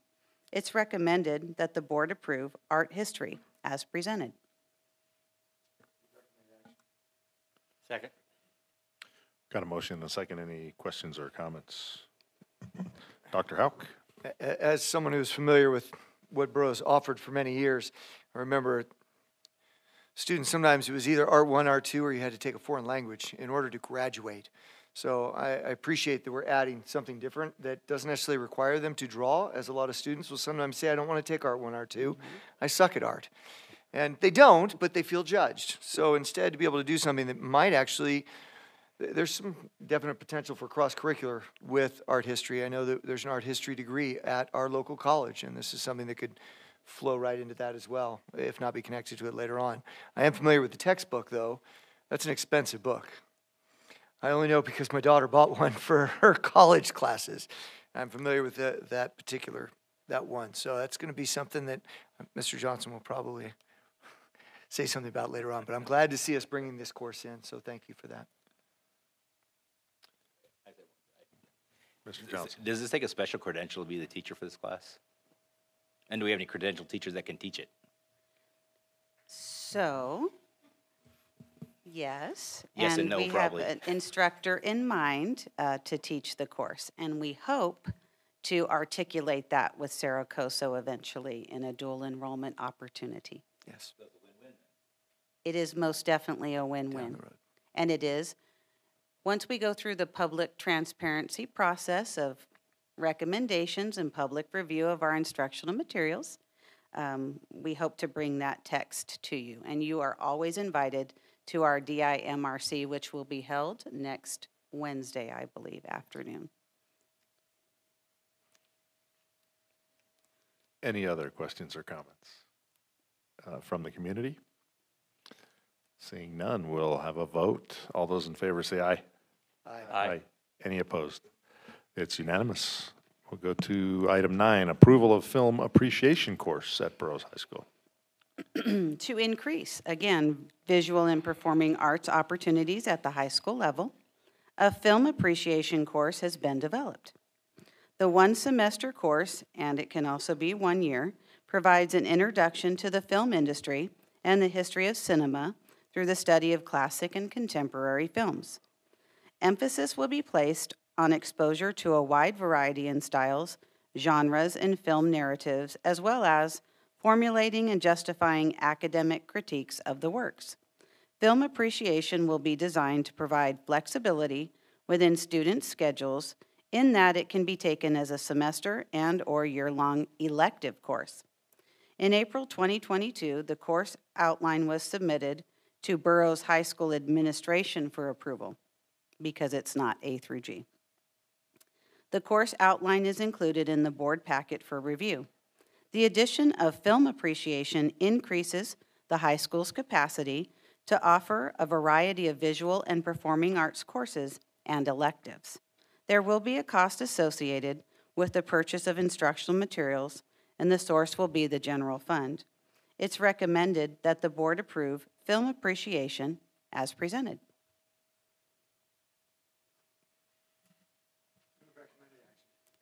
Second. We've got a motion and a second. Any questions or comments from the board? I just Mr. wanted to make Ferris. a comment. I think both last meeting and this meeting, it's really encouraging and exciting to see that we're expanding our opportunities, our educational opportunities for our students, and giving them much broader opportunities for them. Good to Yeah, see. I concur. For those that weren't around, I mean, we approved several music courses last time, and yeah, just it's awesome that we're increasing those opportunities in so many different areas. I mean, physics, math, we've added a ton. So There's phenomenal. also, I'd like to add, I ran it by, I've got a focus group at home. There's a few of them in my household.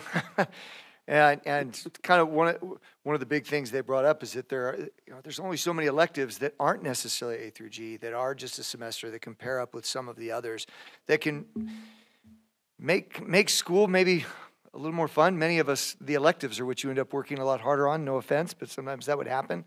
You would get engaged with those. So there was a positive that I got, at least from my little focus group, on bringing in an elective like this that engages them in some cases with stuff that they've seen before, and now they're going to be challenged to look at it in a different way. And in some cases, there's other things that they've never seen before, and that may open up their minds and help them realize a different direction maybe that they want to go. But something that's engaging, I think that's a good move.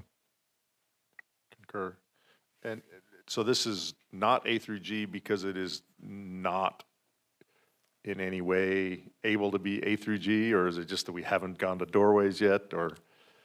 It's not yet A through G eligible. So when Doorways approves an A through G level course, it is rigorous in terms of preparing one for university level coursework.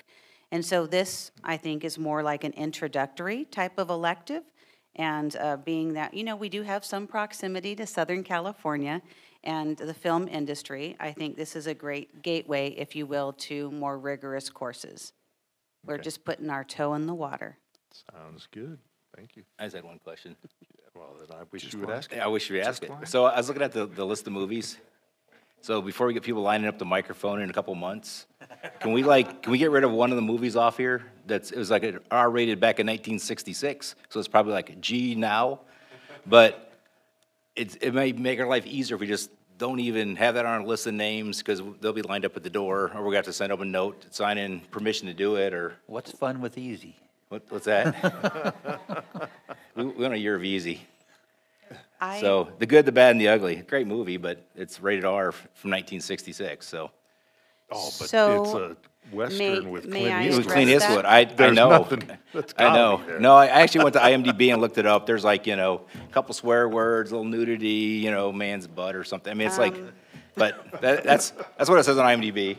So you know, it's, I just recommend we just take it off the list and make it easy. Oh. For the instructor and for us at the board meeting when they're lining up because we didn't get permission to show the movie during their class. Well, may I speak to that, sir? Of course you can, that's why you So get the microphone. you may recall that several years ago, we did have community members and parents express valid concern about some supplementary materials that were shown. So one-off type of situations where you might have the substitute teacher who Right. is trying to fill time and, you know, does not yet realize that a resource on the internet, right, may not yet be appropriate for students. And so at that time, we reviewed our supplementary policy. I believe it's 6161.11. Wow, that's impressive. Yes. So what was interesting at that time was we didn't have an administrative regulation, CSBA had none. And so you had tasked me with researching that so that way we could protect our students and give our parents and guardians the opportunity to be that gatekeeper to which you're referring. And so when I reviewed this course outline, that's what came to my mind as well. And so I will work with a hopeful approval from the board. I will work with the instructor in Burroughs High School to implement our administrative regulation where the parent has that authority to be the gatekeeper and say yay or nay on anything that meets that criteria. Perfect. Thank you. I'm just thrilled that Invictus is on the list. That's Invictus is on there too. That's phenomenal. There's a bunch of good movies on there. All right, any other questions or comments from the community? All right, seeing none, all those in favor say aye. Aye. It's unanimous. Thank you, Thank Dr. you so Savko. much. This will take us to item 8, Personnel Administration. Got Second. a motion and a second on 8182. Any questions or comments? All those in favor say aye. Aye. Any opposed? It's unanimous. Item 3, declaration of need for fully qualified teachers for the 2022-23 school year. Mr. Ald. Move the recommended action. That's are why he's fumbling with his You paper. guys are too kind. All right. Any questions Somebody or keeps comments? them really well organized. That was Any questions or comments from the community? Seeing none, all those in favor say aye. Aye. Any opposed? It's unanimous. We'll go to the concurrent agenda. Item 2.1, ratification of tentative agreement between the Desert Area Teachers Association and the Board of Education regarding settlement of contract negotiations for 2021-22 and 2022-23 school years. President Rockwell, members of the board, Superintendent Dr. Ostash, staff and community. Data and the district negotiation teams reached an agreement for contract negotiations for the 2021-22 and the 2022-23 school years. For the 2021-22 school year, the district will apply a 3% across-the-board raise on the salary schedule, retroactive to July 1, 2021. The district will also pay a 2% off-schedule bonus. In addition, there will be an additional cell will be added to each of the 3 data salary schedules. Health and welfare benefits will be unchanged. The stipend awarded to employees who have a special education credential will be increased from $1,000 to $2,000. The number of days a data member can use confidential was increased from 3 to 4 days. And finally, there were some minor changes to work hours. For the 2022-23 school year, there will be an additional 3% across the board raise on the salary schedule. The district will also pay an additional 2% off-schedule bonus. Articles 3, 4, 6, and 8 are included in the board packet with the noted changes in red. Financial implications: the implementation of the agreement is supported by a 3-year multi-year projection within the board-adopted 5% ending fund balance reserve requirement. The multi-year projection will be submitted to the Kern County Superintendent of Schools Office for approval. It is the superintendent's recommendation that the board ratify the tentative agreement between the Desert Area Teachers Association and the Board of Education regarding collective bargaining agreements for the 2021-22 and 2022-23 school years as presented.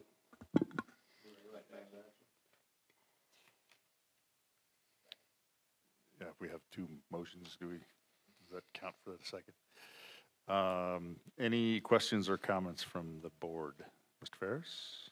I would just like to comment that I really appreciate the dedication and hard work that went into this. I know we have a lot of good people working at all points and all facets of this to consider the needs and wants of our staffs and our students and our fiscal responsibilities as well, and to find that balance and to get something that really moves us all forward is a lot of hard work. It takes a lot of dedication, a lot of cooperation. I appreciate the fact that we have those elements in all facets of this, and I salute the hard work that was done to accomplish that.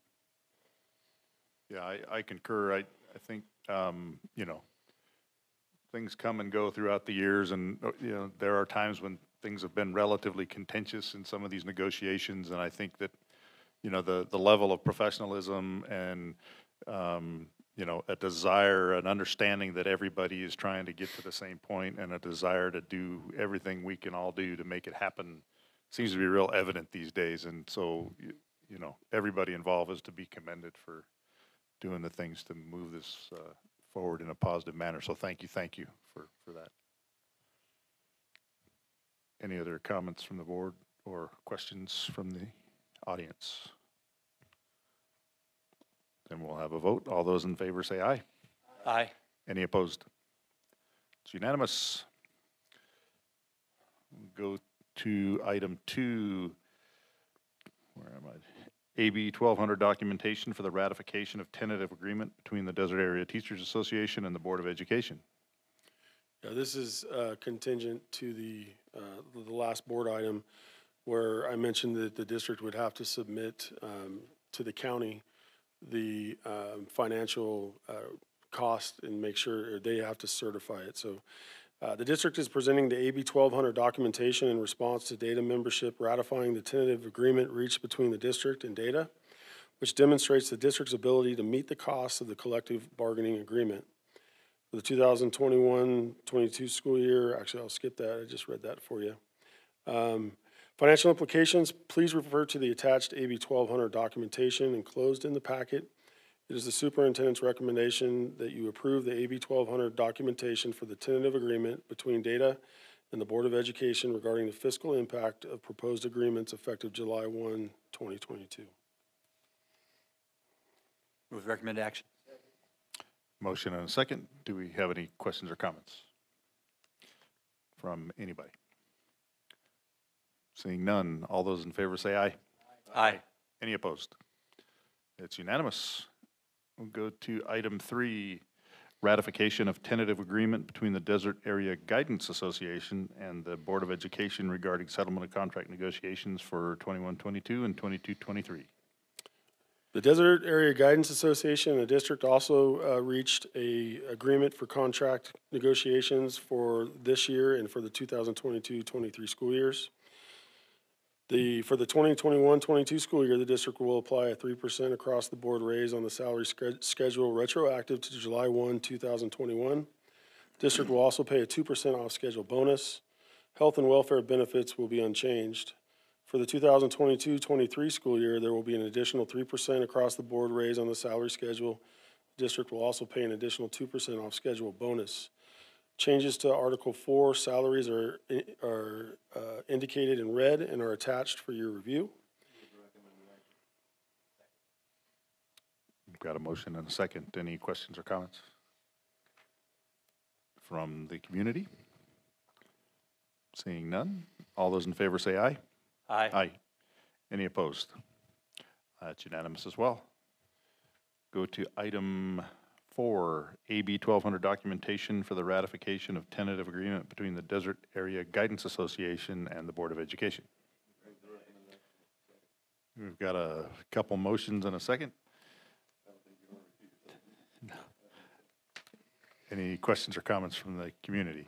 I just want to say it's good to know we can actually meet the obligations that we commit ourselves to, so thank you. All right, all those in favor say aye. Aye. Any opposed?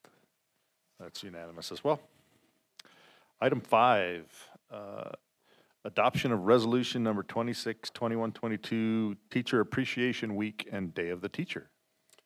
Each May, certificated employees throughout California are recognized for their service to students and the educational community. Resolution number 26, 2122 declares the week of May 2nd through May 6th, 2022 as Teacher Appreciation Week in the Sierra Sands Unified School District.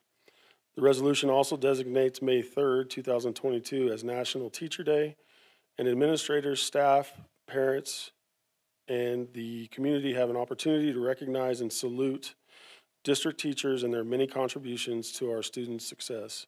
A copy of the resolution will be displayed at all district schools and sites. I'm happy to recite the resolution. Yeah, please do. Okay. Whereas the contributions of teachers have been crucial in the lives of America's youth, and whereas the economic, political, and cultural well-being of this nation has been enriched through public education and its teachers, and whereas the significance of the teacher in the lives of students is growing as a consequence of educational reform and the change in the impact of other institutions in society, and whereas the Board of Education and citizens of the Sierra Sands Unified School District are gratified by the overall academic performance of our students who have been so well prepared by our teachers, now therefore be it resolved that the Sierra Sands Unified School District salutes its teachers and declares May 2 through 6, 2022 Teacher Appreciation Week, May 11th, 2022 is California Day of the Teacher, and May 3rd, 2022 National Teacher Day. And be it further resolved that the Board of Education of the Sierra Sands Unified School District urges students and community members to take measures to give special meaning to this significant celebration.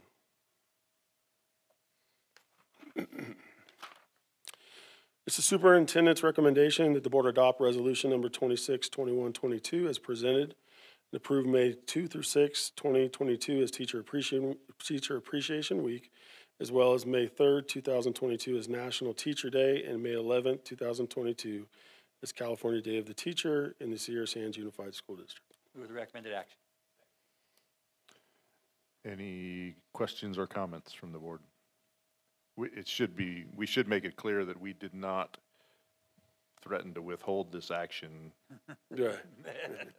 without a contract. Right. So we would have done it anyway. But this just makes it a lot happier. All those in favor say aye. Aye. Any opposed? It's unanimous. Item 6, adoption of resolution number 27, 2122, Classified School Employee Week, May 16th through 2022. Every May, classified employees throughout California are recognized for their service to students and the educational community. Resolution number 27, 2122 declares the week of May 16th through the 20th, 2022 as Classified School Employee Week in the Sierra Sands Unified School District. Adoption of this resolution provides an opportunity for administrators, staff, parents, students, and the community to recognize the many accomplishments and contributions of our classified staff. A copy of resolution number 27, 2122 will be displayed at all district schools and sites.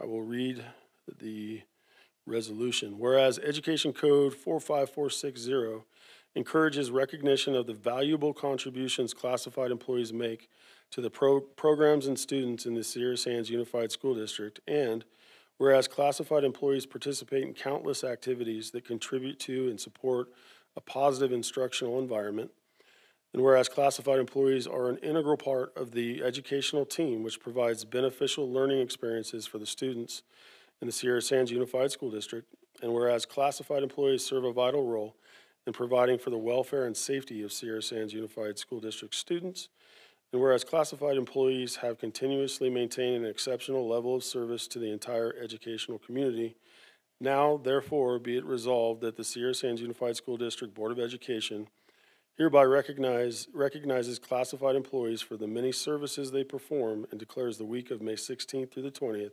2022 as the Classified School Employee Week in the Sierra Sands Unified School District.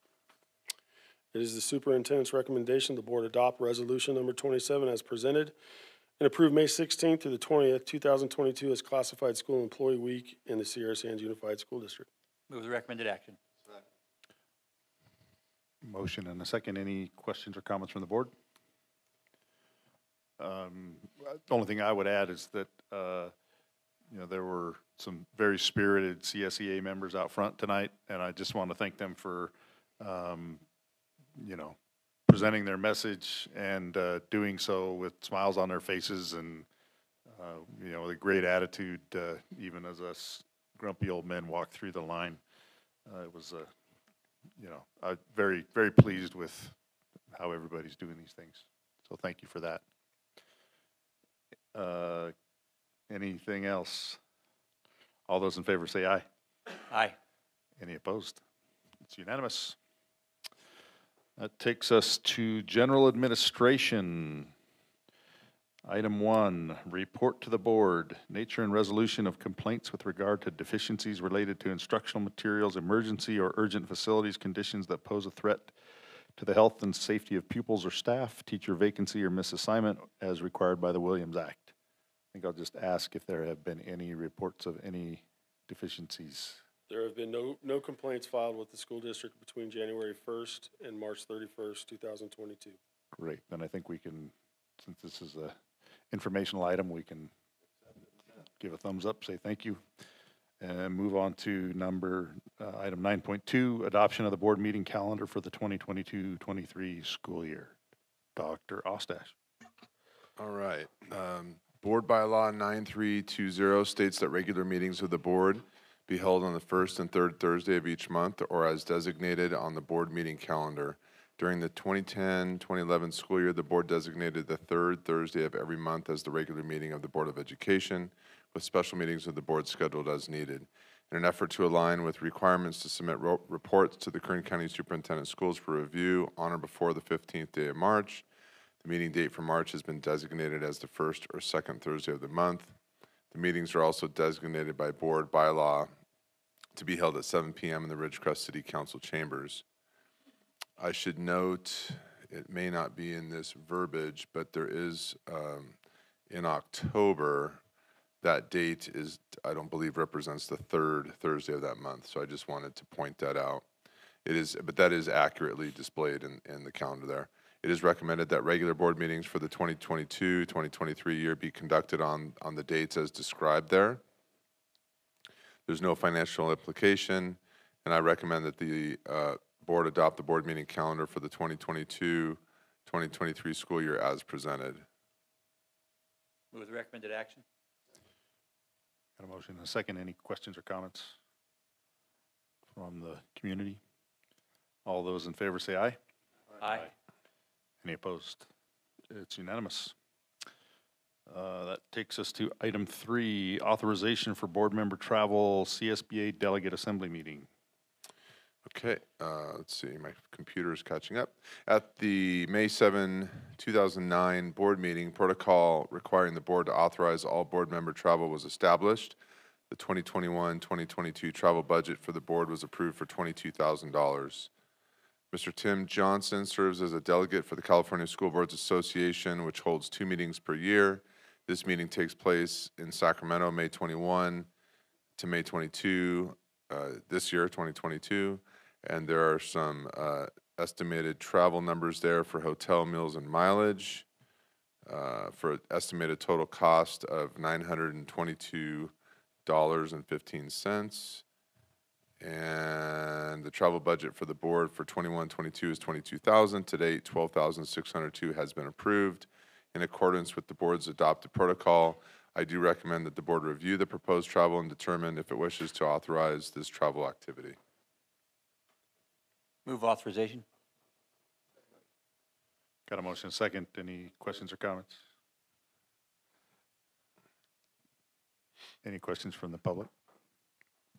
All those in favor say aye. Aye. Any opposed? It's unanimous.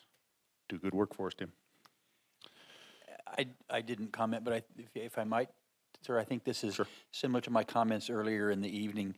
I think this is important work that the board engages in, and I appreciate Tim's willingness to serve in that capacity because it does have an effect on what happens in our state, and it does have a trickle-down effect to us in many ways, and having that participation is really critical. So, yep, concur. We do a great job of advocating for our district through proper channels. Item 4, California School Boards Association Delegate Assembly Election. All right. The CSBA Delegate Assembly is the primary policymaking body of the California School Boards Association. It sets the general policy direction for the association that represents California's school districts and county offices of education. Delegates fulfill a critical governance role by communicating the interest of local boards to CSBA's Board of Directors, Executive Committee, and staff. Delegates give policy and legislative direction through the adoption of the policy platform every 2 years and the adoption of the other policy statements of the association. They also speak on issues and provide direct advocacy on behalf of the association. Delegates play an important communication and support role within their regions, and they also elect the association's officers and board of directors. Elections are conducted annually to fill vacancies on the CSBA Delegate Assembly. Elections are conducted by region. Sierra Sands is in a part of Subregion 12B. Currently, Sierra Sands Board Member Tim Johnson serves on the Delegate Assembly, and Board Member Bill Ferris serves as CSBA Regional Director, Region 12. At the Sierra Sands Board of Trustees meeting held on February 17, 2022, there were 2 vacancies in Subregion 12B of the CSBA Delegate Assembly, for which there was 1 candidate. Candidate Pamela Jacobson from Standard School District was elected to fill one of the vacancies. Since there were not enough nominations received, write-in nominations were solicited to fill the 2nd seat. 4 nominations were received, which resulted in the need for a runoff election. Nominees are Leanne Cook of Rosedale Union Elementary School District, Gilberto Lopez of Lamont Elementary School District, Gene Parks Jr. of Kernville Union Elementary School District, and Shannon Zimmerman of Bakersfield City Elementary School District. Due to the candidates being write-ins, a biographical sketch was not submitted. There's no financial implications, and at this point, the board may vote for one of the candidates as described. So my take when I vote is that if I know somebody good, I vote for them. If I don't know somebody or I don't know about an issue, I don't vote for it, because if I vote for something I don't know anything about, I could be doing something really stupid. So could I add some information that might be helpful? What I would say is, if we have people here who I trust, and I trust all of you, if you know any of these people and have some thoughts on who might do a good job, I'm willing to go along with that. So I have a couple of thoughts, just for the sake of discussion, because I think there are some things that do come into play here. So Shannon Zimmerman from Bakersfield City would represent Bakersfield City, who already has a member on the Delegate Assembly. So as a board, I would not recommend that we support her specifically. There are 2 other people I think we ought to consider. One is Leanne Cook, who is a Burroughs graduate and very active in the political world, from Rosedale Union Elementary School District. Very sharp young lady. The other person I don't know specifically, but there is an advantage, Gene Parks Jr. from the Kernville Union Elementary School District might be worth considering, specifically because we have not had representation from the Kern River Valley on that delegate assembly. So that could be a very helpful thing, but I don't specifically know that individual. So if anyone else has information that might be helpful to make a determination between those 2, that would be my input.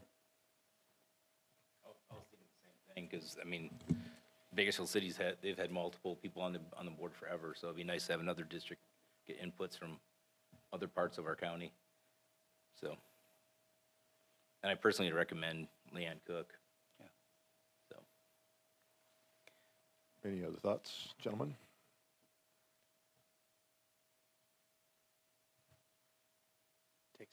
I'm very happy that it wasn't just me.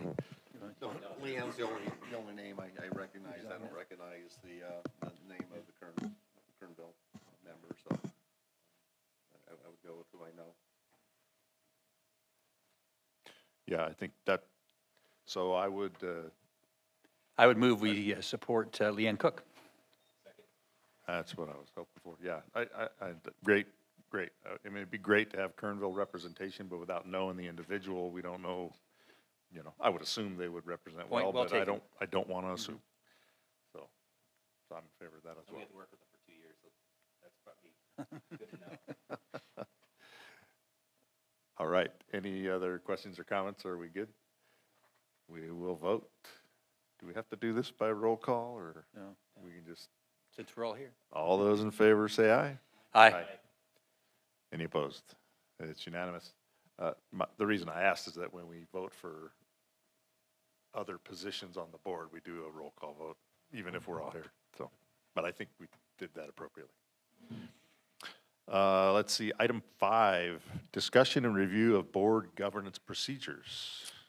Yes. A couple of 2 or 3 board meetings ago, there was some discussion about making sure that we are optimizing our approach as a board and the way that we interact with the community, the way that we receive input, and the way that we and you as the board have the ability to exchange the information. And so I was tasked with generating an idea or a way for us to have that discussion and to see if there are any ways that we can optimize as a board and as a team. And so just a little background information that I provided there, and I'll ad lib here, is that about a year ago we implemented our Sierra Sands Unified School District Governance Handbook. And in reviewing the handbook myself, I recognized that all of the elements of how the board, what the board's role is, and how its responsibilities, and how the board ensures accountability and providing opportunities for community interaction, it occurred to me that the best way to have this conversation perhaps is to systematically integrate that with our handbook. Not to mention the handbook needs an annual update anyways for some of the ordinary information like names and titles and numbers. And so I guess what I'm saying in this agenda item that I recommend the board hold a discussion on the topic for the purpose, the specific purpose of how the board interacts with the community. And I recommend that to the extent that it's practical and at the board's wishes, that it may integrate our current handbook, its content, and perhaps maybe some modifications down the road. Yeah, so we talked, Dr. Ostash and I, about this topic, and it came out of the meeting where we discussed having a desire for the community to have a better understanding of how we work and how we work with them, and how we work in these meetings, and you know, that all of those kinds of things, because it was apparent that it's always been apparent that there's a lot of confusions in people's minds as to, you know, what the role of the board is versus administration versus teachers versus, you know, parents and all of the above. And so it's a, you know, so Dr. Ostash had a great idea. It was, you know, a lot of this sounds like governance handbook stuff, and we put a lot of energy into, you know, putting this together and having it be fairly comprehensive. And so the thought we had was, or I should throw you under the bus with the way my mind works, but you know, my thought was, well, okay, maybe it's all here already. Maybe we don't need to do anything. Maybe we need to tweak it a little bit. But I think in my mind, I was sort of leaning towards, you know, every time we have a thing come up, I don't want to add more content to this, because, you know, the bigger it gets, frankly, the less anybody will ever look at it. But it seems to me like maybe there's a room for a section on, you know, board community communication or something like that kind of addresses some of the things that we wish people knew, that a lot of people don't know. You know, things like, you know, the way we operate during public comment, what we can and can't do, and maybe to some extent why we can't do some of the things that we can't do. And but make sure that people understand that even though we don't say a lot when they say stuff, that, we are listening and we are responding, even though it may not be real time. So that was kind of where my head was going. So I thought I'd throw it out there and see what you guys thought.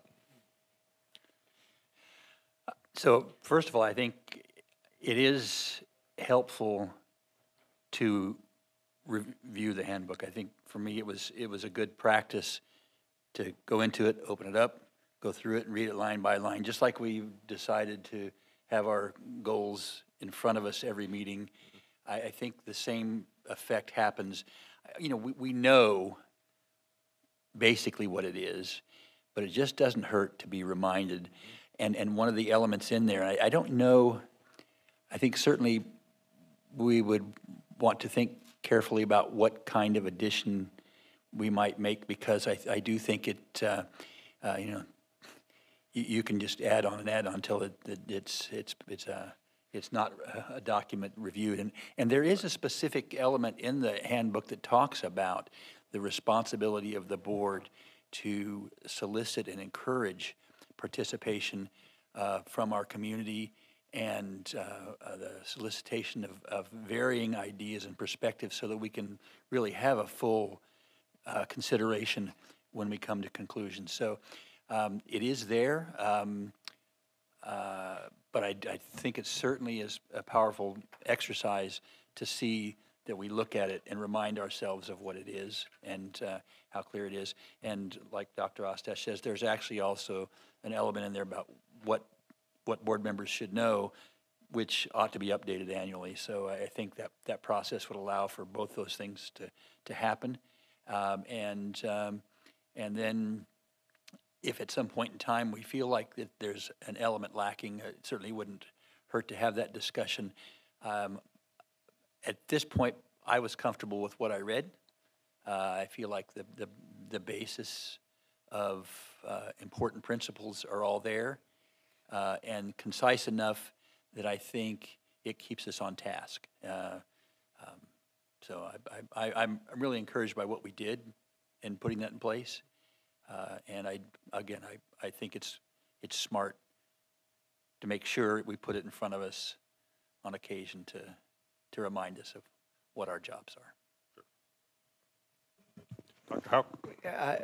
As the new guy up here, when we created it, it was super helpful, and it felt like it was very much for us to help remind us, as you're saying, and guide us. And there could be, I could see, it's not easy to be new guy up here and have what we had over the last year, and you're wanting to respond, but you can't.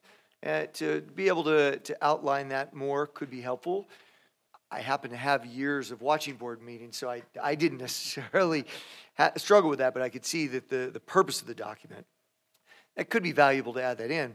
My concern, Mr. Rockwell, with where you're coming at it from, is that it's not really a front-facing document so much. I mean, it's out there, but it's not something that I think the general public would normally go to this document to say, oh, let me find out how the board works so that I know what's going on.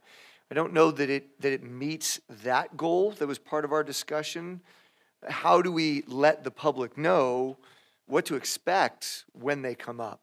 I don't know that it's the right vehicle for it, for what we're trying to do, because it seems like it's more of an inward-facing, even though it's out there for everybody, it very much was written with the voice of guide us and remind us and help us do our job well. I mean, somebody who wants to be on the school board, they might pull it out and read through because they really want to know about it, but somebody who's just wanting to come to us to make change, that may not be the obvious document, so it might not serve that purpose.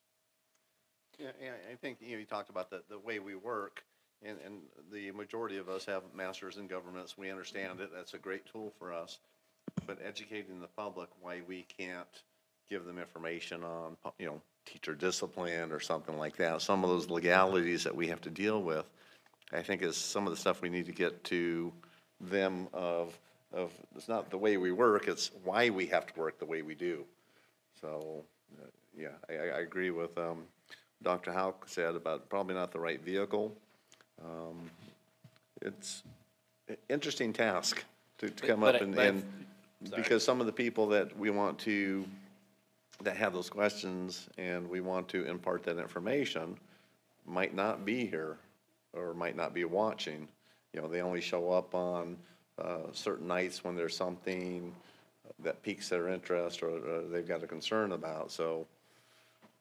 Yeah, so that was precisely my thought was, okay, well, it'd be great if we had a place to point to for people to get that kind of information.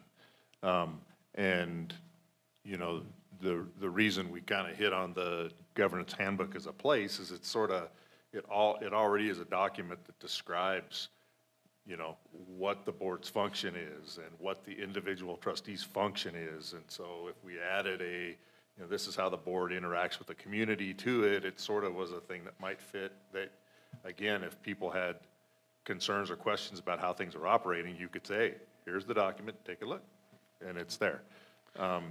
If the governance handbook isn't the right venue for that kind of information, you know, I mean, we could go to the extent of saying, well, go read board policy, you know, 6259 and 78. Was that from memory, sir? It's like 6011, You know, 11.11. and you could hand it, you know, because how we work with the community is embodied in board policy, right? So you could, you know.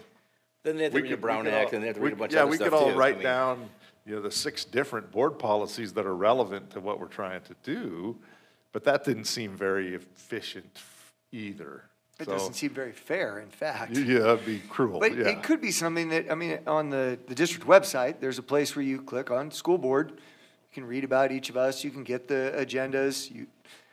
The governance book could be there. There could also just be a link Well, it to is a there. page Yeah. that's kind of a primer on what to, Board etiquette, how to FAQ. interact, how to interact with the board and what to expect from the board. And you could have, you know, a Brown Act aspect to it. I could see, doesn't have to be really long, but it could be something that somebody clicks on that, you know, it's something as simple as when you go to the podium, how do you start off? You know, what you're going to say, for example, you know, your name, your address, and that kind of stuff. It doesn't hurt to have something like that. Maybe in, like I said, a one-page primer that's on our website, so you don't have to go through board policy. You don't have to go through a PDF document.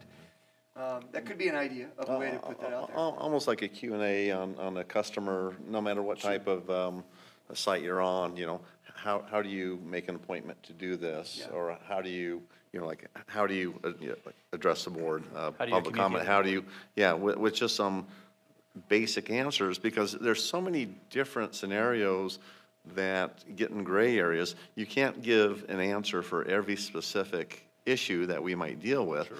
But you could say, you know, how do you put, how does the public, as a public, as a public member, how do I put something, or how do I request the board put something on the agenda and have the information in there? And some of the other issues that were brought on up, you know, you could answer the question, how come the board doesn't tell us what happened to a teacher if we filed a complaint against them? You know, it's, Yeah. so.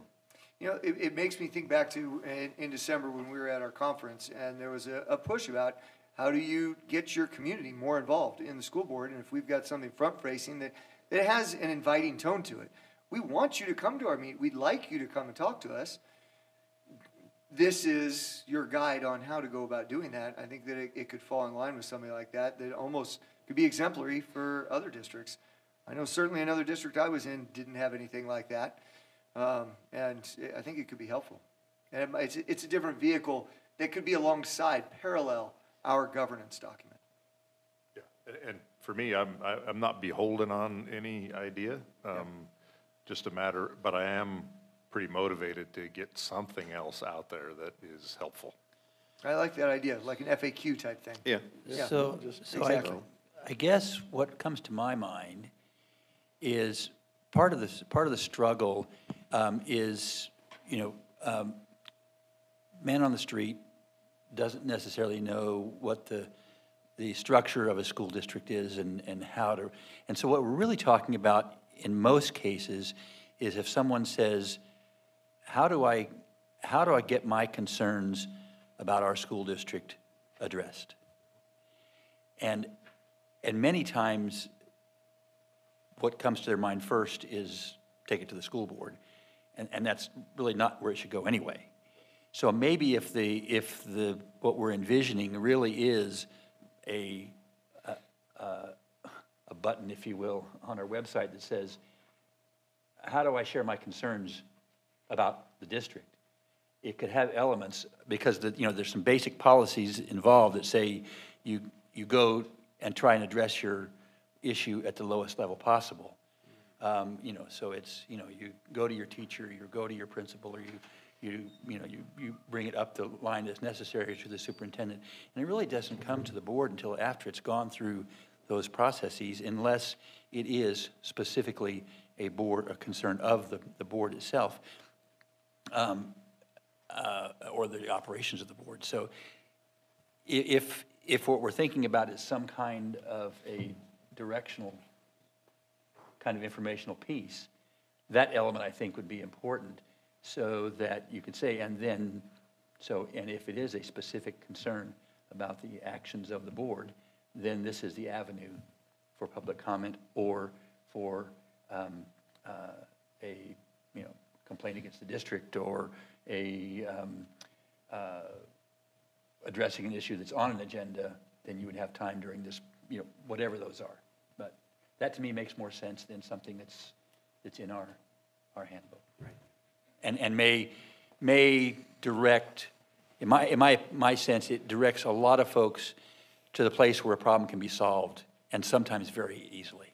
I mean, sometimes all it takes is a discussion with a teacher, or a discussion with the bus driver, that says, hey, here's my problem, let's solve it. It doesn't need to go up to upper administration if it's,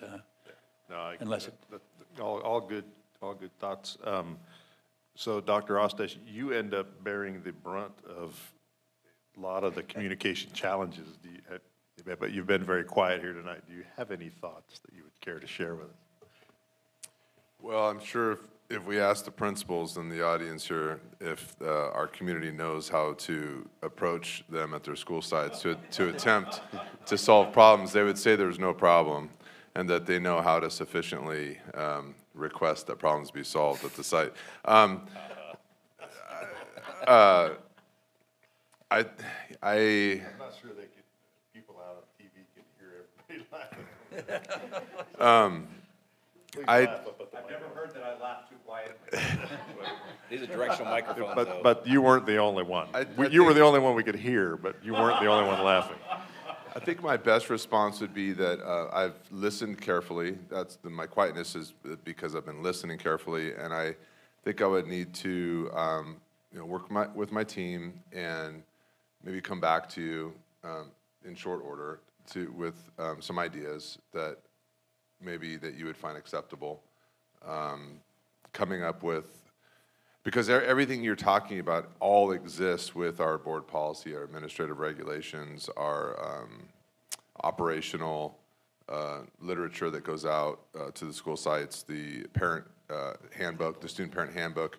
I can't, right now, I can't think of one thing meaningful to add. So I think what I need to do is because I've listened carefully, I think I need to analyze it, work with my team, and then come back to you and maybe come up with an idea to move us forward on this idea, if that's okay. Can I make a suggestion?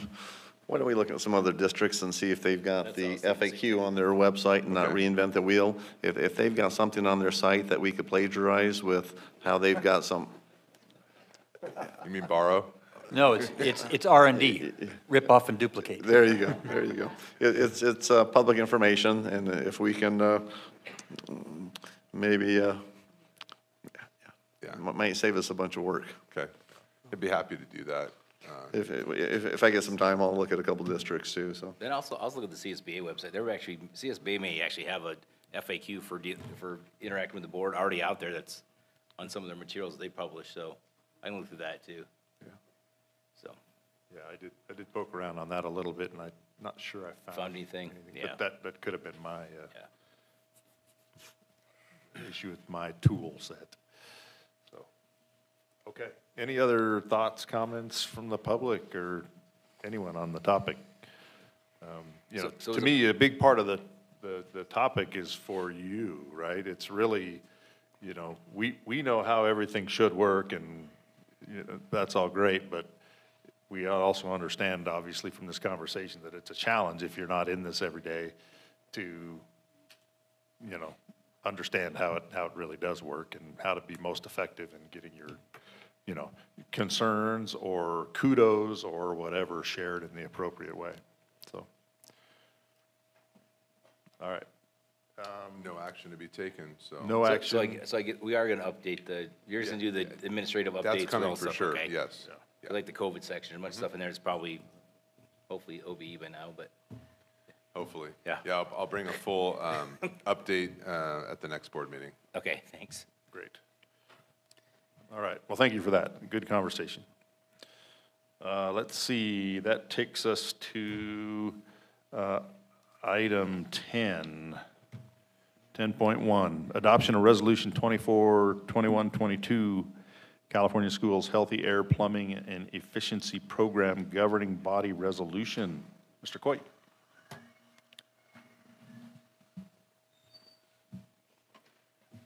President Rockwell, President Rockwell, members of the board, Superintendent Dr. Ostash, staff, and community. The California Energy Commission was authorized by Assembly Bill AB 841, Chapter 372, Statutes of 2020 to design, administer, and implement the California Healthy Schools Air, Plumbing, and Efficiency Program, CalShape. CalShape includes a grant program, CalShare, ventilation for eligible parties within the service territories of large electric and natural gas utilities in California. The grant program was structured to issue grants in 2 rounds. Round 1 provides funding for assessments of systems deemed insufficient in Round 1. The district, with the assistance of LifeWing's Peak Performance, submitted a grant application on January 25th of 2022. The district has been issued a notice of proposed award for an assessment and maintenance grant. These funds are to be used by LifeWing's Performance to perform assessment and maintenance, filters and CO2 detectors of the ventilation systems at Burroughs High School, Mesquite Continuation High School, James Monroe Middle School, Murray Middle School, Fowler Elementary School, Pierce Elementary School, Inyakern Elementary School, and Richmond Elementary School, the VWIC campus. To complete the grant agreement, the attached governing board resolution must be uploaded to the grant portal. The proposed amount of grant funding is $910,222.80. It is the superintendent's recommendation that the board adopt Resolution 24-21-22, California Healthy School Air, Plumbing, and Efficiency Program Governing Board Resolution as presented. Second. Got a motion and a second. Any questions or comments from the board? Mr. Ferris. So as I began to review both 10.1 and 10.2, I was trying to let it soak into my head what all this really meant and what it was really addressing. And so I did talk to Dr. Ostash to get a better understanding of it. And I know back, a year ago or so, when funds started being identified to flow to schools to take care of the crisis, we identified that we believed that it would be wise and prudent for us to access some of these funds to address our ventilation needs. And as I understand after my discussion, what we have before us now is the channel by which we are required to utilize to access those kinds of funds. And this is the process that is being required to get us to that point. And whether or not the process is a process that we think is most efficient may not be important, but what's important here is that our eligibility for the funding and the end result will not be available to us unless we go through this specific process. Is that an accurate description of where we are? That's correct. I believe that a lot of the larger school districts have staff that can go out and procure these grants and stay on top of these things, and we reviewed them and didn't think we would actually qualify for this many school sites, and weren't moving as fast until a couple companies contacted us, and LifeWings certainly stayed on top of it and said, well, you don't have anything to lose. If we can't get you the grants, then, you know, we're done.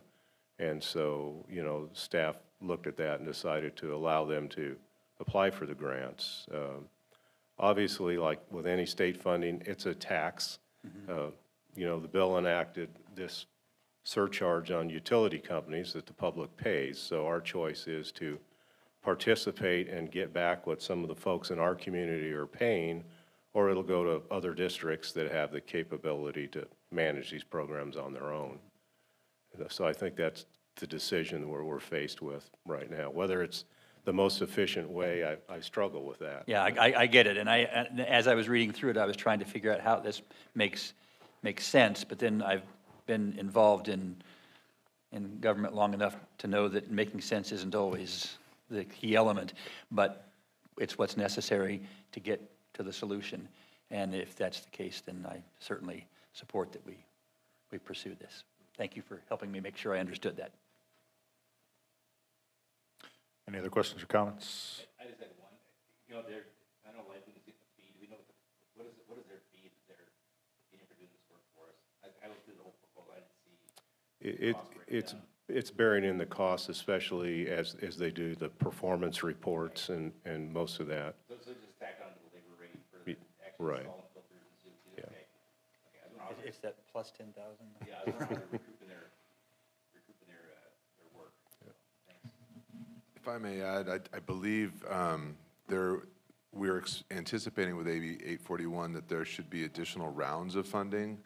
So subsequent to this round, we understand there would be additional rounds of funding that would actually address particular, replacement or repair, and as a sort of a prerequisite for being eligible for future rounds of funding. It's my understanding, Mr. Coit or Ms. Smith, you can chime in. It's my understanding that in order to be eligible for these subsequent rounds of funding, you have to be a part of this round. Right. You had to participate in this round. Any other questions or comments from the board or the community? Hearing none. All those in favor say aye. Aye.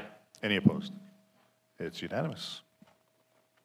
Takes us to item 2, approval of agreements with LifeWings Peak Performance for grant application support, ventilation systems assessment, testing and maintenance under the CalShape Ventilation Grant Program.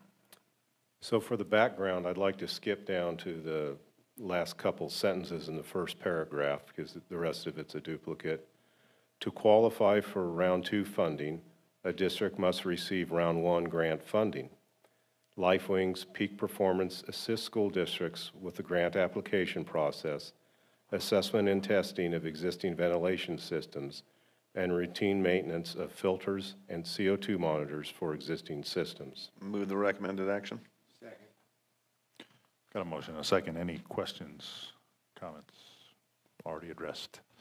Any from the public? All those in favor say aye. Aye. Any opposed? That's unanimous. Go to concurrent agenda item 3.1, approval of an agreement with the Ortiz Melby Architects for architectural services associated with the fabrication and installation of a transitional kindergarten classroom at Fowler Elementary School.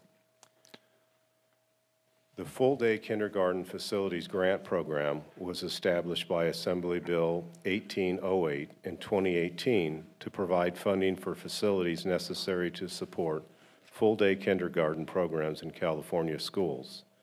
Assembly Bill 130, which passed in 2021, expanded the implementation of transitional kindergarten with the goal of achieving universal eligibility for 4-year-olds by 2025-26. AB 130 kindergarten funding eligibility. Previously, the board approve the agreement with Ortiz Melby Architects for small construction projects on the condition that specific projects and associated cost estimates be brought to the board for approval. In order to support a potential increase in the number of TK students, the district plans to install a permanent modular TK classroom at Fowler Elementary School for the 22-23 school year. The district requested a proposal from OMA for architectural services associated with the fabrication and installation of the classroom. Services under this proposal include assisting with bidding, site design, development, coordination of drawings to interface with existing utilities, obtain DSA, CDE, and OPSC approvals, and assistance with construction administration and DSA closeout. The proposed cost for these services is architectural services are $9,999, electrical engineering services $5,800 for a total of $15,799. It is the superintendent's recommendation that the board approve an agreement with OMA for architectural services associated with the fabrication and installation of a TK classroom at Fowler Elementary School as presented. Second. Got a motion and a second. Any questions or comments from the board or community?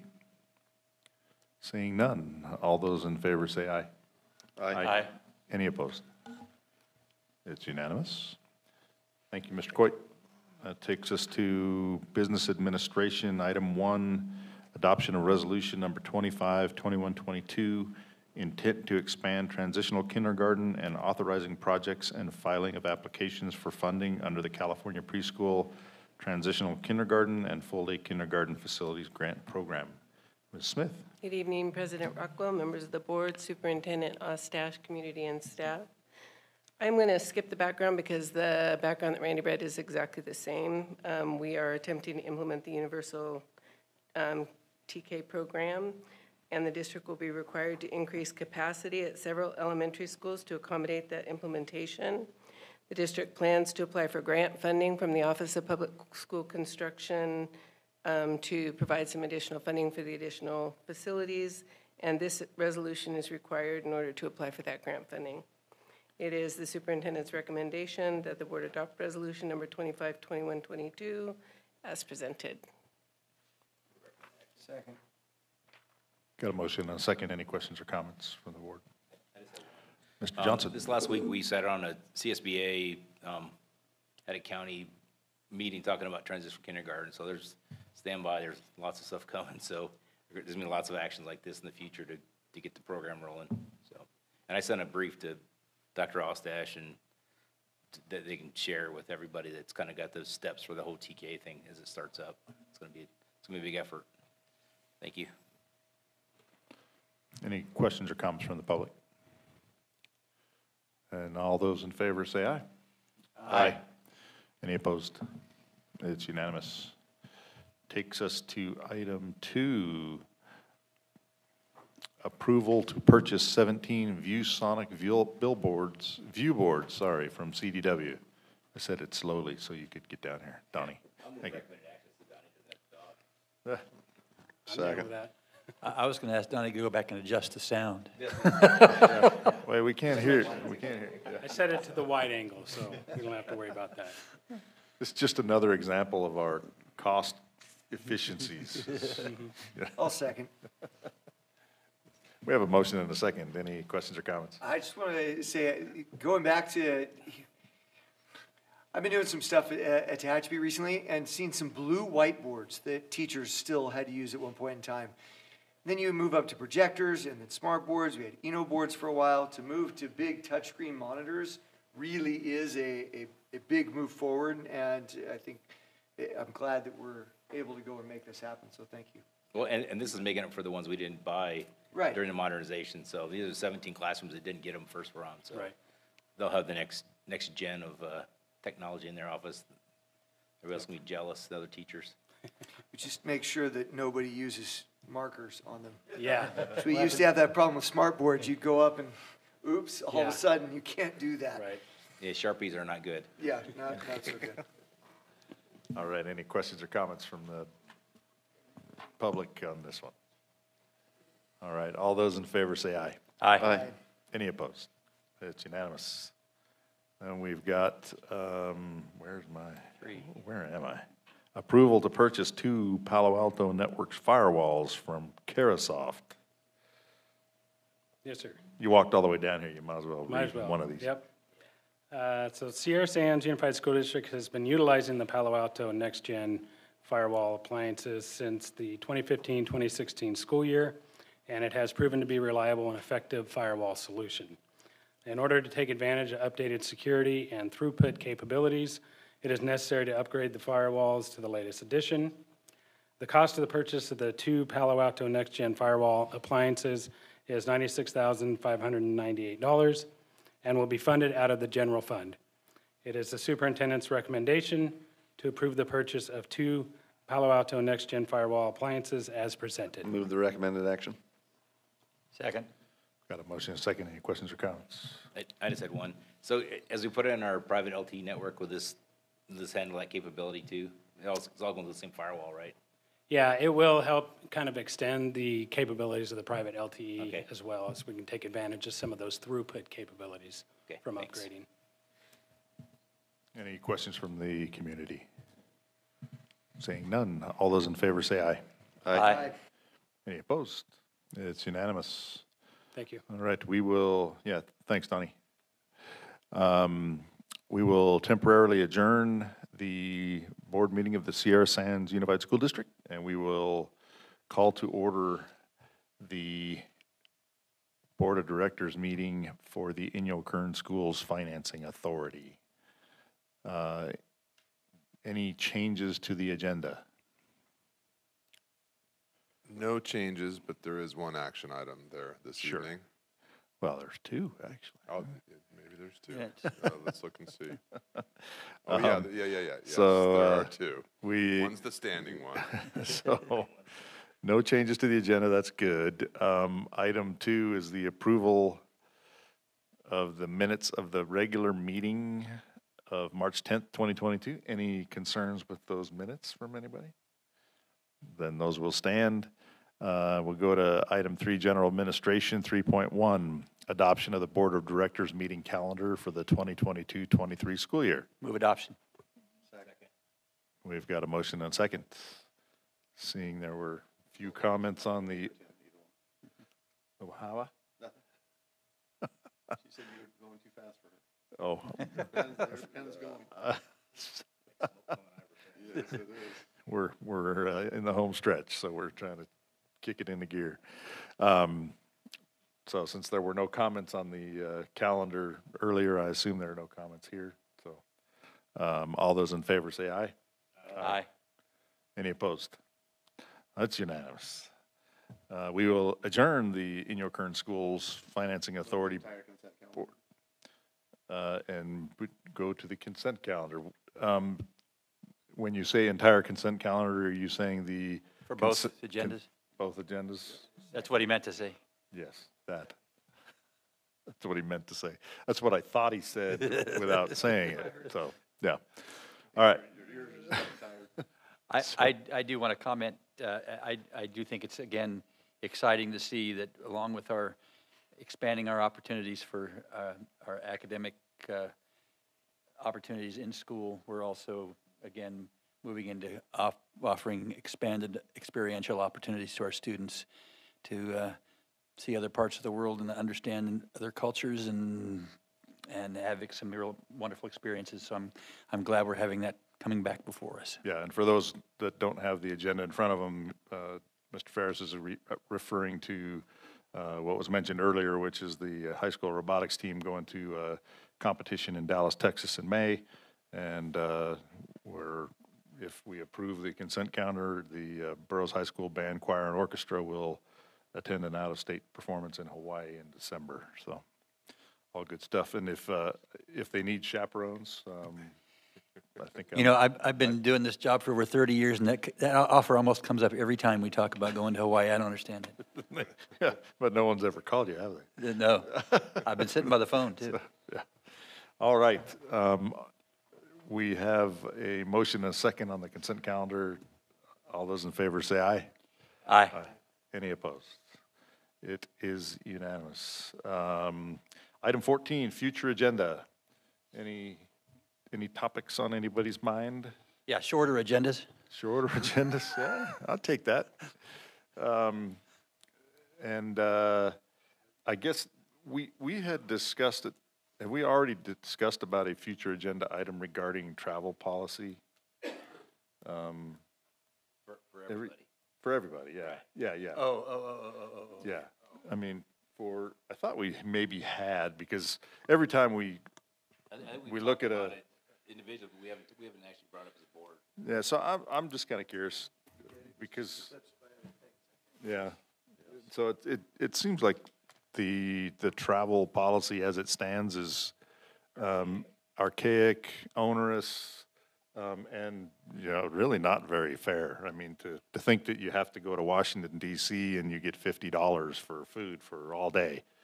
You know, or you're right, that'll barely buy you breakfast, right? So, it seems like there's got to be a better way and a way to have. So I wonder if maybe the request is if we could have some information shared with us about what other districts do and kind of what a general policy is. Sure, what opportunities are out there. And what we legally need to. Right, sure. Forget the law. And maybe not just other districts, but, you know, look within our community, between the base and the college, and look at what their practices are to try and be in line with others in our community. And maybe CSBA's got some thoughts on. Oh, those are pretty ridiculous, too. Yeah, they're ridiculous, too. Yeah, well, you know, look at their leadership, so. Okay, so yeah, definitely what we will bring back for a future agenda item, we will do an analysis and, if it's appropriate, a recommendation for revisions to our reimbursement policy for travel. And while I know we've kind of had this floating around in the air for a while, the urgency on this isn't such that we should like delay graduation for it or anything, so. Well, I don't know, it depends. So, but I would say not only reimbursement, but I think process too. I mean, I think the process is really onerous the way it is, and it seems like we could be much kinder to our folks and us. You know, we only have to worry about it, you know, most of us once a year, but, you know, we have staff that travels and they have to fill out that silly form, and so, okay, enough. Any other future agenda items? No. Well, at long last then, item 15, adjournment. The next regular board meeting is May 19th, 2022. Thank you all for coming and for staying for the duration.